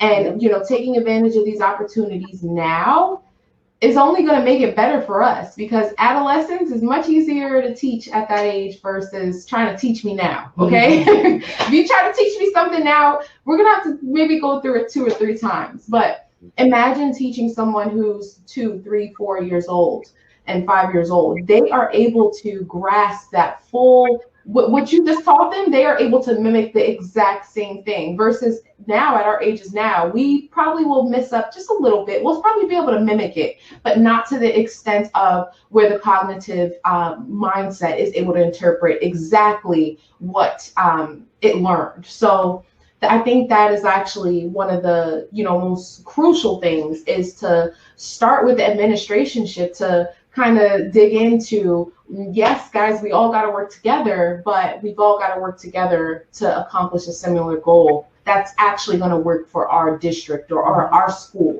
What I'm hearing a lot in this call is, there's different solutions for different schools and different settings, because everyone is not the same. Every school district and school is not going to be the same, the way they're taught and the way that, they utilize technology. So I think that's actually really important.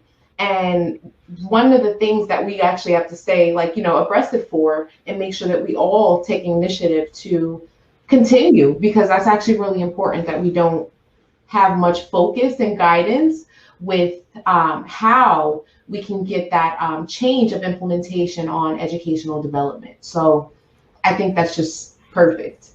So one question I do have is, what are one of the major issues that you would say, major technical issues you would say that are going on in the schools that you work with, Dr. Petrino?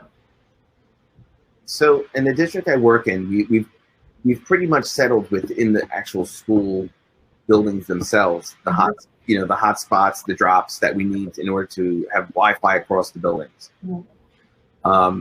Again, I was in a very fortunate experience where I created a one-to-one school, but not every child has an access to a device. Yeah. And then when we bring a device into a child's home, and I think Steve, you brought this up earlier, that maybe that child has a device, but there's 4 of the kids in the house. And so the equity in access to time and information is important. In the spring in Montclair, what they did was we did asynchronous learning. And with asynchronous, we were able to, put out lessons for the day. And then a parent or somebody could figure out if, Joe would work from 8 to 9 on something. And then, Steve works from 9 to 10 and the device.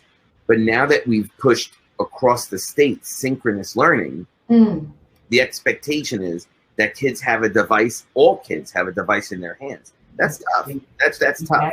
Yeah. And it's tough for the hardware, and it's tough for the Wi-Fi band. It's tough for a lot of reasons. And we're also expecting that whoever's watching those kids, okay, I'm a family we're 2 educators. We happen to be home. We happen to be able to help our kids. But I also know families who are having somebody who's watching their kids who is an au pair or a babysitter who is, doesn't maybe know technology very well. And then you have 2 kids in 2 different rooms on 2 different devices. As an educator for 21 years, I am running back and forth trying to figure out what the passcode is. Exactly. Making sure you get in. If you don't know the sophistication behind the system, then you're going to be running around and out of breath. And you're going to be struggling. And if you have kids with needs, maybe they're anxious, maybe they need a little assistance, it exasperates the situation, and you create a disaster every educational learning moment. When education is supposed to be fun, right? It's supposed to be engaging. It's supposed to be exciting. But our teachers are trying their best on their end with the tools that they have. And so the home situation needs to be worked out and made equitable in a way that we let kids access information.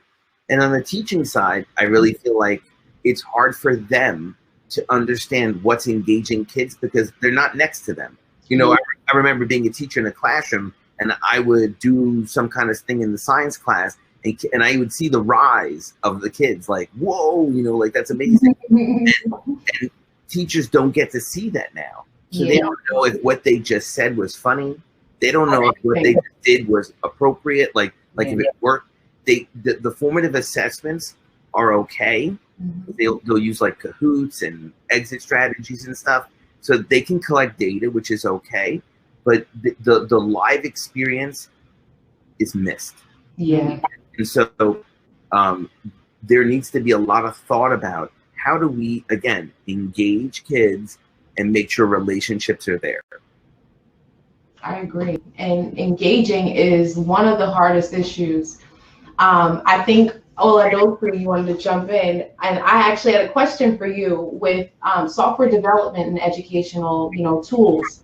What would you say is one of the, most, the issues, I would say, especially targeting educational development and things like that? What would you say is one of the issues that software actually plays in, the educational development side?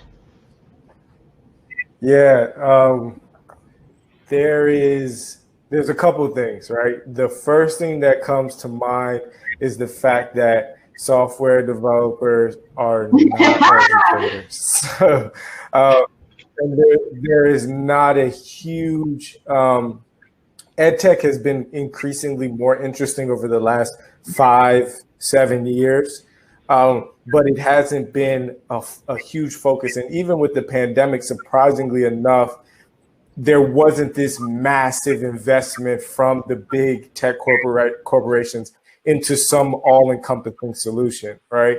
And I think that's the biggest issue, is just there hasn't been a focus on, can we make an educational technology platform that really encompasses all of these different issues, and let's actually take the feedback loop, right? Then the other thing is that iterative feedback loop that happens. I was writing, Dr. Petrino mentioned how education hasn't changed in the last 50 years. The classrooms are still exactly the same, and we should have been prepared. But who really wants to use their kid as the experiment, really? When everything's, it's like, why? I'm not about to send my kid over here and I don't know that it works. And so software has this this process in which it grows, and it grows as it understands and as the builders are understanding the users. And so you have to almost accept the issues, accept the bad parts, and kind of grow with it. And so I don't think there has been that intentional focus, and it is growing at the moment. But as we mentioned, the resources and the investments that really push into that, that kind of manipulate it to go in the way it wants. And then are you going to really be excited to have well, let me put it like this. The good thing about COVID is that everybody's kid is an experiment now. So it's almost perfect for us to experiment right now. But other than that, the environment hasn't been conducive for it. I love what you said when you said intentional focus. Like, that's so important, because nobody wants to. We really have to believe in something in order to make it work, right? And across the board, again, educators are supposed to be data driven. We have collected data as researchers and adults for 50, 60, 20, name it, how many years, right? And research points in a particular, for whatever topic you want to pick. The research will point in this direction, and education will say, oh, wow, that's important. Well, wait a minute. Exactly. And a minute for education is 5, 6, 10 years. And, I agree. No one wants their kid to be the experiment. But at some point, we really need to look at the research, because all we say to kids, we're supposed to be the model of the example. All we say to kids is that we're collecting data so we can see how smart you are or where you're going. Exactly. And then when we go collect our own data, we're like, it's hard. So I think that I think we agree on this point. The pandemic is horrible, but it's put education in a place to finally get a kick in the right direction to kind of like move a little bit, man, because we need to experiment with these different modes of learning. I was joking about the other day. I can't believe that when I was 8, 9, and 10 years old, I was having snow days and I was home learning, and it was a day off, and you lose that day of instruction, right? And the district has to build that into their calendar, and that has not changed still to this year. It has not changed, but we now have this way of learning when there was a pandemic that we still count days of school, and kids are learning. They're learning at home through these other modes. So it got us there, and I would hope that moving forward, there's no such thing as a snow day, that when we have a snow day, we're learning in remote. And it just come on. Canada doesn't have snow days. I respect you and everything, but as a kid who grew up with the snow days, and they were the trusted days, you're really hitting a nerve here. These are trigger points for me. This is the fear. I'm just saying that as a kid, I enjoyed it. But those kids who don't know about it yet, they won't know. They won't know. We were in Buffalo in higher ed. Like, I went to school in Buffalo, and anyone that knows Buffalo, it's the snow town all year. So it was my first year going from New York City upstate, and when my professor said, go underground in the tunnel to show up in class, I thought it was Exactly. That's it. The tunnels. So the people would actually go take class either online when it was snowing or go underground into the office. Wow. Underground offices, underground railroads. That's even knowing. But you know what? We all recognize that there's a problem right now. COVID made us realize there's multiple problems, but definitely dealing with education, there's a huge problem. Like Mr. Petrino said, the educational system should have been advanced. They throw all these new tools and all these new devices out, but yet during a pandemic, none of them were useful. None of them were easy to implement, and the students or teachers or staff didn't really know how to use it. So what good is it with all that? Let's not talk about money anymore, because we just wasted a whole bunch of it throwing these useless tools into classrooms when a pandemic came and hit. None of them were really useful. So what are some things you can say or suggest that we might be able to use it right now in real time, knowingly that Google is really not going to be the something that everybody's going to be able to use and implement. Because students like myself, I have my niece and nephew, they stood over my house recently, and they're in Google Classrooms, and I didn't know what was going on in there. You know? Science over here, the teacher said he didn't show up, and mind you, I made sure I got him up, sitting at the desk, sitting at the table, making sure he was there at 7:45. And she sends him a message saying, "Oh, I didn't see you in class, or you weren't here." So if they're not really knowing how to use the tools on their end, like Ms. Patricia said, you were able to assist your school to be ready for one-on-one. What are some things that the schools can do now to make sure that their staff and their teachers are ready to assist with their students? Number one thing, you have to strategize. You have to work together as a team with a common approach. The whole school needs to understand what's happening every day, and they all need to be operating with the same model, on the same calendar, in the same way. So all schools have different schedules. That's cool. But we all take attendance the same way. We all know that the first thing that you ask is how the kids are doing. We all know that you have an exit strategy at the end of the class. We all know that in your own particular schedule, you all know who are your kids also seeing that day, and you don't overload kids. Because I've seen a lot of that lately.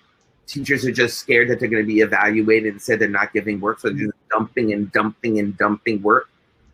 You all have to be on the same page, and it takes a strong leader at the top of the school to be able to coordinate that with their staff. What I do is I'm a part of every teacher's Google Classroom. I see when assignments are assigned. I see when the kids turn them in, and I see when.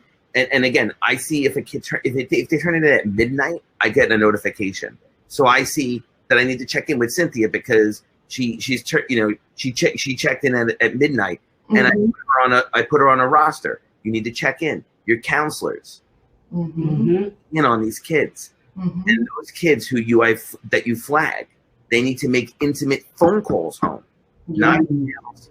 Phone calls home. Try to get in touch with those kids specifically. Talk to the parent, but get the kid on the phone. Yes.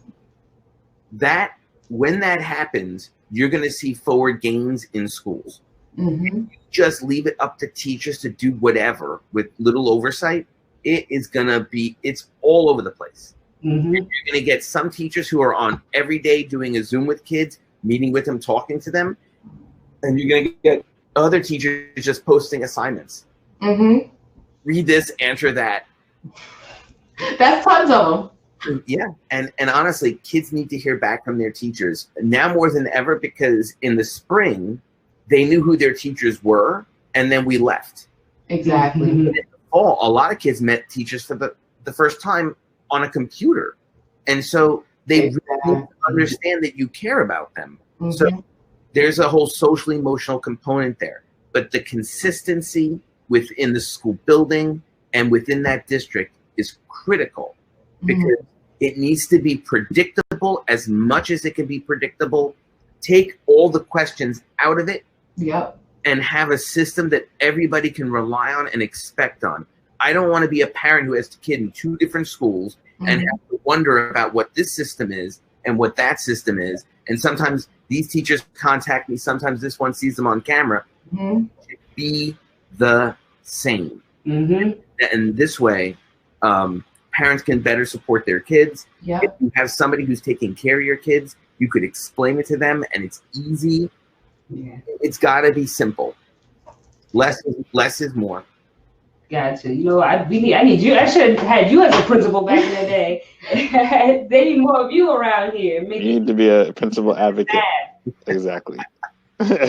Yes, I heard Steve. Steve says, is it too late? Great way, to be a school leader. Then we got Sharia. She's also literally, we all want you as a principal leader, educational leader, because no one is thinking about that. And especially the people that have the decision-making positions. Yeah. They aren't targeting those things. Steve, like, what would you say your principal is doing? Your kid's principal is doing? Anything? No, they're doing great, but I would say that people like Dr. Petrino are like few and far between. I've gone to large conferences across the country, and it's like 10% of them, because some people are defeated. There's apathy. There are a lot of other challenges that beat you down over a 20-year career.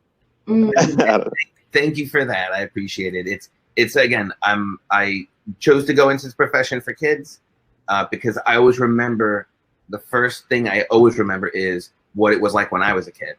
And you need people to pave the road. You need people to give opportunity and experiences that you wouldn't normally have access to.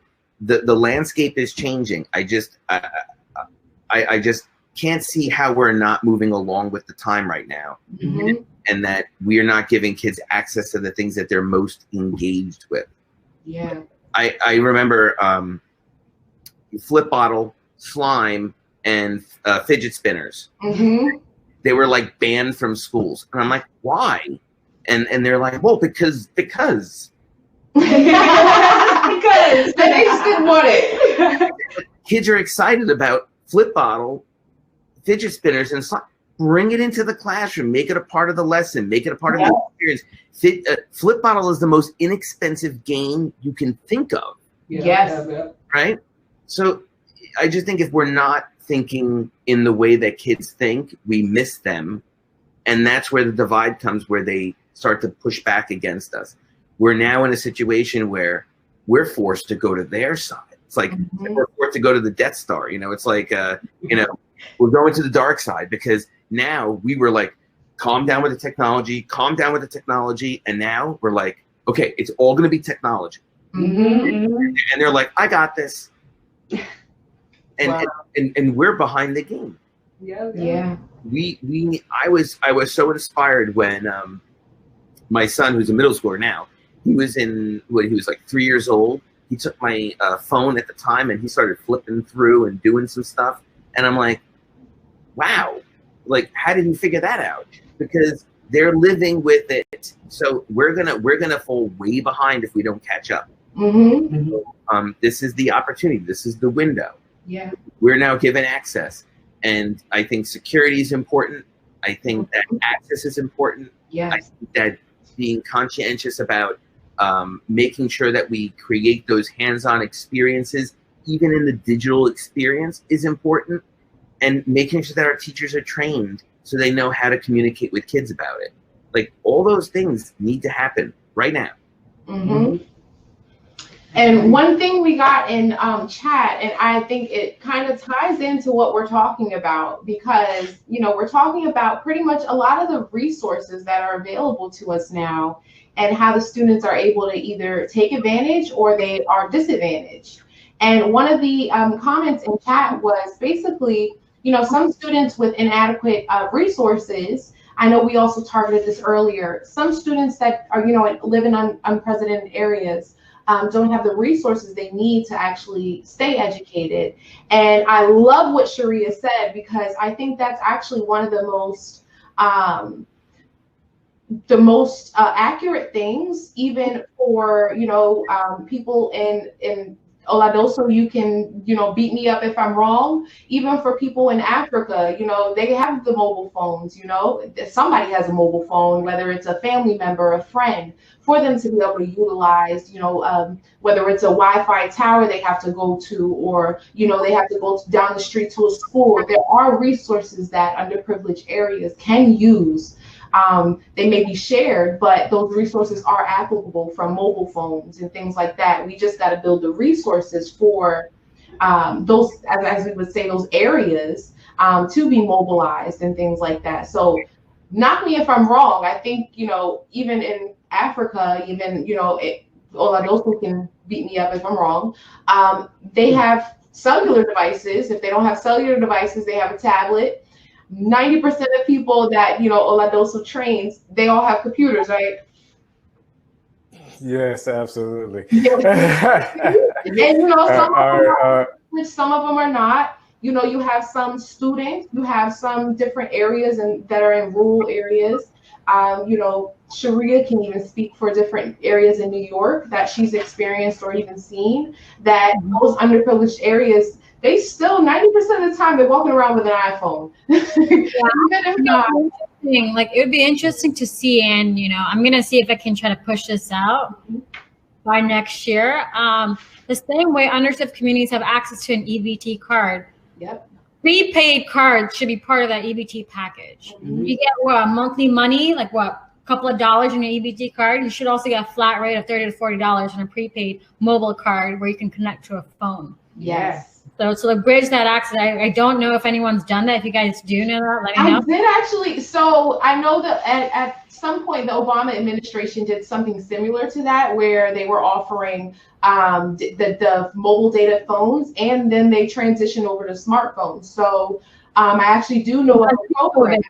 Pre-COVID, I wonder if these programs picked up during Corona. They probably shut down. For political reasons, I wonder if there's a way to pick that up. And even so, T-Mobile, I can't think of on the top of my head, but there's local mobile providers that if you have I think you apply for Medicaid, you also have access to those prepaid phones. Mm-hmm. So thinking, how can corporations do this as a charitable corporate social responsibility donation? Yeah. So this is going to require more government work with also your local government affiliates. So whoever is a chancellor should be partnering up with this, because right now it's crisis management, right? But what happens after crisis management? The planning of the online transitioning for all schools.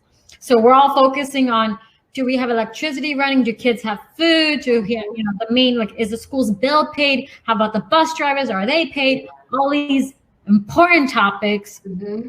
Same time, simultaneously, this project could have gone through, right? Mm-hmm. So COVID teachers were trying to freak out, okay, which kids have access, which kids have food, which parents are home. Mm-hmm. This prepaid initiative could have been done. So that way, for remote school now, we had a backup plan. Exactly.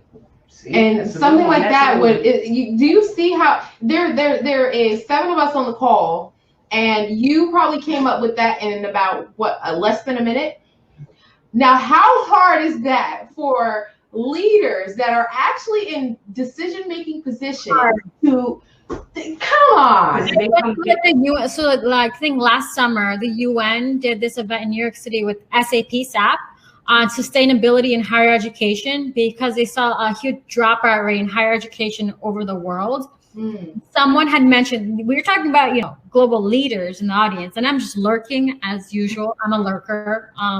And someone said, what is Coursera at the government level? If you are a government affiliate and you're asking about what are the top EdTech tools, and I'm worried that you don't even know what the resources are out there at your position. So if someone is questioning that means there's an information gap here. And because of COVID, accountability had happened. Wow. So we need more thought leaders in the space. We need more current educators and also educators who've seen these transitions happening in these political roles. Because politics is power. It really is. Teacher, if you don't have political connections, how do you get that going? So I think for countries, outside of America, people who are part of the Ministry of Education have so much power to get these things going. Mm-hmm. And they don't use it. Yeah, education is nothing but Dr. Petrino. Education is nothing but another business strategy. So it's just about, you got to bring to the table with numbers. This is what I got. This is what you spend money on, and this is how much you could save. So you got to come to them just like you come to them selling a product, unfortunately. But the problem right now is they're forgetting about their end user. And the end users are the students, the educators, the teachers, the principals. They're forgetting about them. And until you implement them in what you're doing and putting out there, education is going to stay exactly where it's at, because they're not utilizing those resources like we are right now, getting everybody together in one room to have a simple conversation about something really important. And it only took a couple hours. Actually, it took probably 2 days to find all of you, So it was all it is reaching out and putting into action. Like you said, reaching those powerful people who can implement this. So exactly. I'm sure we're all going to touch base with people. Go ahead, Mr. Petrino. I just think that the plan that we're talking about, the ideas that we're sharing, can happen. Yeah. And the plan that we've talked about is grounded in humanity. Yes. And, while people out there will try to change what we're talking about into numbers, Exactly. we start thinking about dollars. We're business people. We're no longer educators. Yeah. And the important thing here is what you said. It's about children. Yeah. And at the end of the day, we need to make sure that we're making decisions in the best interest of kids and the stakeholders that impact those children, because otherwise we should be in a different profession. Absolutely. Go into investment or something like that. Banking. Don't do grant writing, because you have to care for grant writing too. That's what we always say. That they're like, how do you do grant writing? You have to care. If you do not care, you cannot do it. You gotta want the impact. You Yeah. gotta want to see change, and that's what we do here. So if you need grant writing and research for any one of your inventions, creations, let us know. But it's literally about us making the impact and us coming together. Like Cynthia said, the only way it can happen is us pulling those professionals, literally us calling and say, hey guys, we got to come together and we got to talk about this topic because it's an issue and this is what's going on.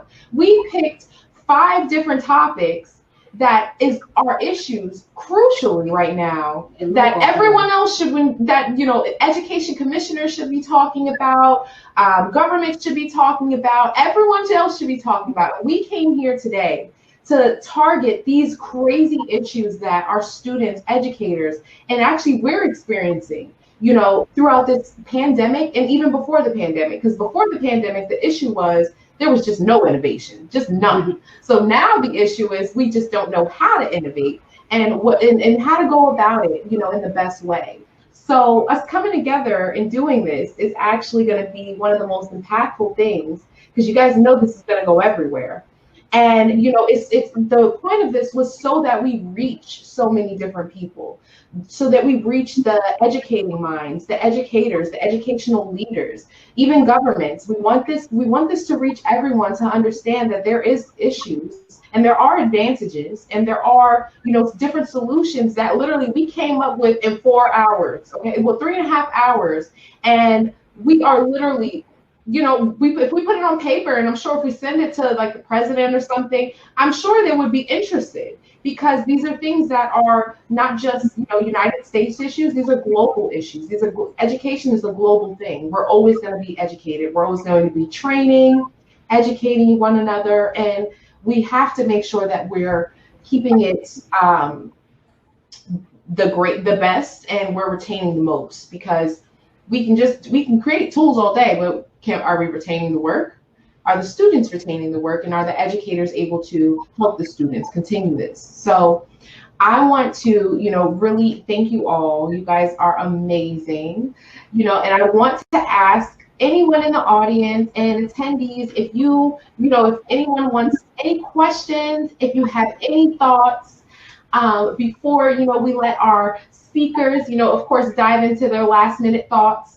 We would love to hear them. So throw any questions in chat, any thoughts you may have, or any topics that you feel like we did not dive into. Please let us know, because education, it's such a broad topic, as we would say, and there are so many advantages as well as disadvantages. So you may touch upon one that we have not. So we just felt like these were the crucial ones, and we had to dive into these. So if anybody wants to, take off and give a nice exit or a nice little thought, we would love to hear it.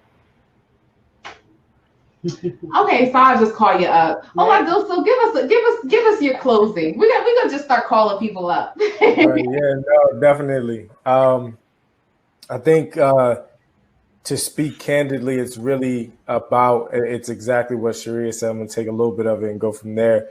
That we are the task force. I actually preach this to my team all the time. I tell them that if you want to actually see the change, then you are the person who has to create the change. Do not wait. This company is yours. This world is yours, right? And I think that it's important for us to take that concept, to never wait for government or people in power. In truth, we have the power. So if you have these concepts, this mindset, this idea, let it materialize by bringing the right people together and creating it one step at a time. So I'm thankful, very thankful to be here, to speak with you all and to brainstorm the way we're going to change technology for good. Thank you.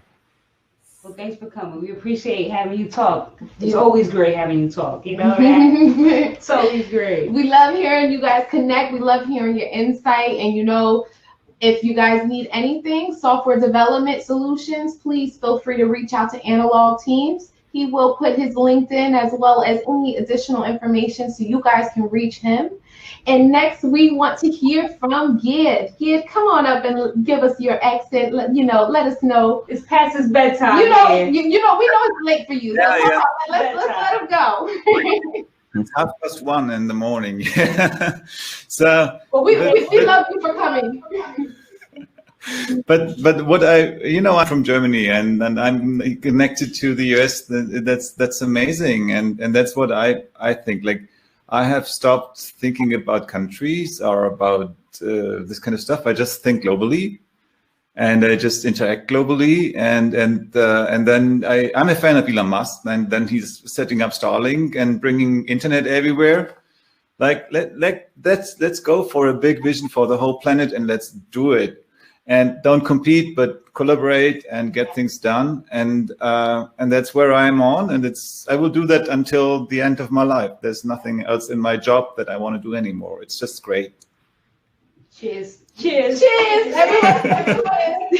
And it was nice and quiet, little snap, little poetry here, guys. We do this in Germany. That's our form. Oh, okay. Well, we can do that. Sharia, did you want to, give us your closing? I mean, it's not really that intense of a closing, but right now, like, we're at the prime time of EdTech, and we're literally going to be on digital books and textbooks. We're in the hybrid process of making history. So I'm super excited to see what we're going to do. And like I mentioned, this is going to be a task force. So I'll be reaching out to y'all later. I have some ideas and actual actions to do. Yep. Welcome. I'm telling you guys, this is the team that's unstoppable. I'm telling you, don't think you won't see this team again. This team is unstoppable, so it's happening. Steve, did you want to let us know, your little closing? So along the same vein as everyone else, I mean, when I first started this panel and the discussions we had, I was like, this sounds like a good Friday night. And this is something that, me and Sharia would just do on the side and not really share with anyone and just, continue off in our merry way. But I think just more of this, more of the knowledge sharing, more of the resource sharing, like save this chat. If anybody hasn't copied it, exactly. Save the chat. All of that is valuable. Also, I'm looking for partners to share internet around the whole globe. Let's start with New York City. Okay. So that's what I mean. Please. Manifest it. We manifest things on this call, okay? Yep. All right. So go ahead. Dr. Petrino, it's all you. It's all you. Take it off. So for me, it's not a closing; it's an opening. I'm really open to these relationships and meeting all of you. I really think that all of the people that were responding in the chat, I really appreciate what they had to share, and I look forward to the challenges. I think this is a hard job, and we have to be up to the challenge. So we want to be the team. We joked the other day, the Avengers. We're supposed to be there, right? We all have a role. We all have our part that's going to make this successful. And it's about action. It's not about being stagnant. And so a strong plan, moving forward, and responding to people that have needs. That's where I'm at. So I'm happy to be on board with all of you. Well, thank you. And we are happy to actually have you all. We are happy to have you all in chat. Thank you to all who attended. And we want to let you guys know, of course, there'll be tons of more events coming up. So stay tuned, as well as we have a Mets debate coming up. So we wanted to let you guys know that these panelists just might be the ones debating.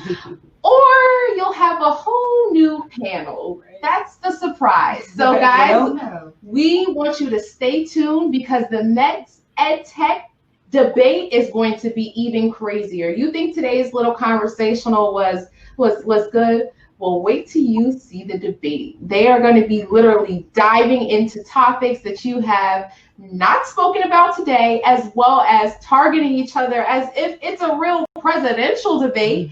So we want to make sure you guys are tuned, stay focused, make sure you guys stay connected, stay educated, because we know this is an educational development summit.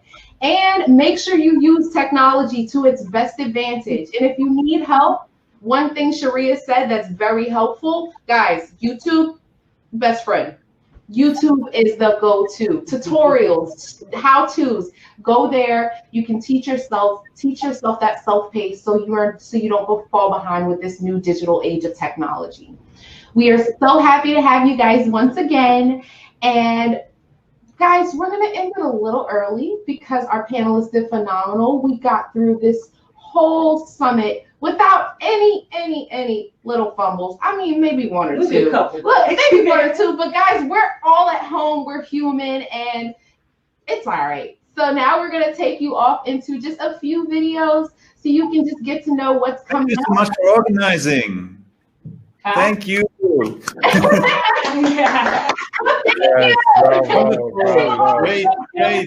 Great work. Coming together, her connection. Long-term work that you spent on it. Very, very well organized. They never thanked Nick Fury for the Avengers. Nick Fury was bringing us together is the most important part. So we appreciate you. Well, thank you guys again, and you guys are awesome. And we are gonna take it off into a nice video from Analog. Oh, awesome.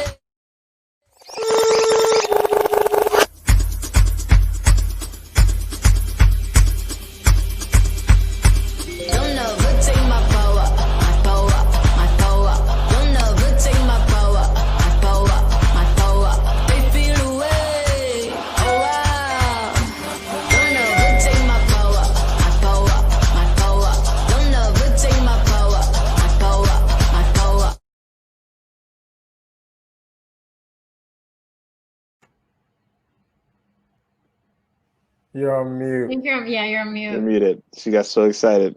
It was exciting. The music, dancing on camera. You guys should have heard me. I was pumped. I said, guys, I know that was a great video, and we wanted to show you one more, as well as give you guys, of course, just some little free stuff. You know, we got to leave you with something. So this right here is a grant for you guys. It's a small business transfer grant. Stay tuned.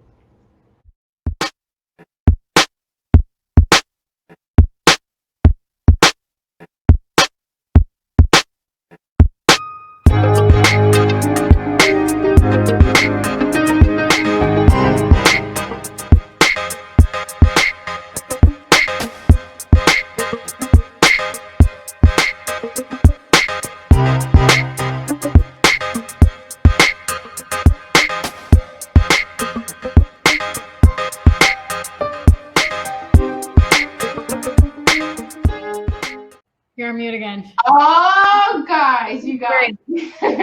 Look, that was a test. All right, guys. Well, we want to thank you again for coming out, and have a wonderful Friday night. And forgive, Super Friday night. Saturday morning. Well, Saturday morning for you. Bye, guys. Bye. Thank you. Thank you all. Take care. You too.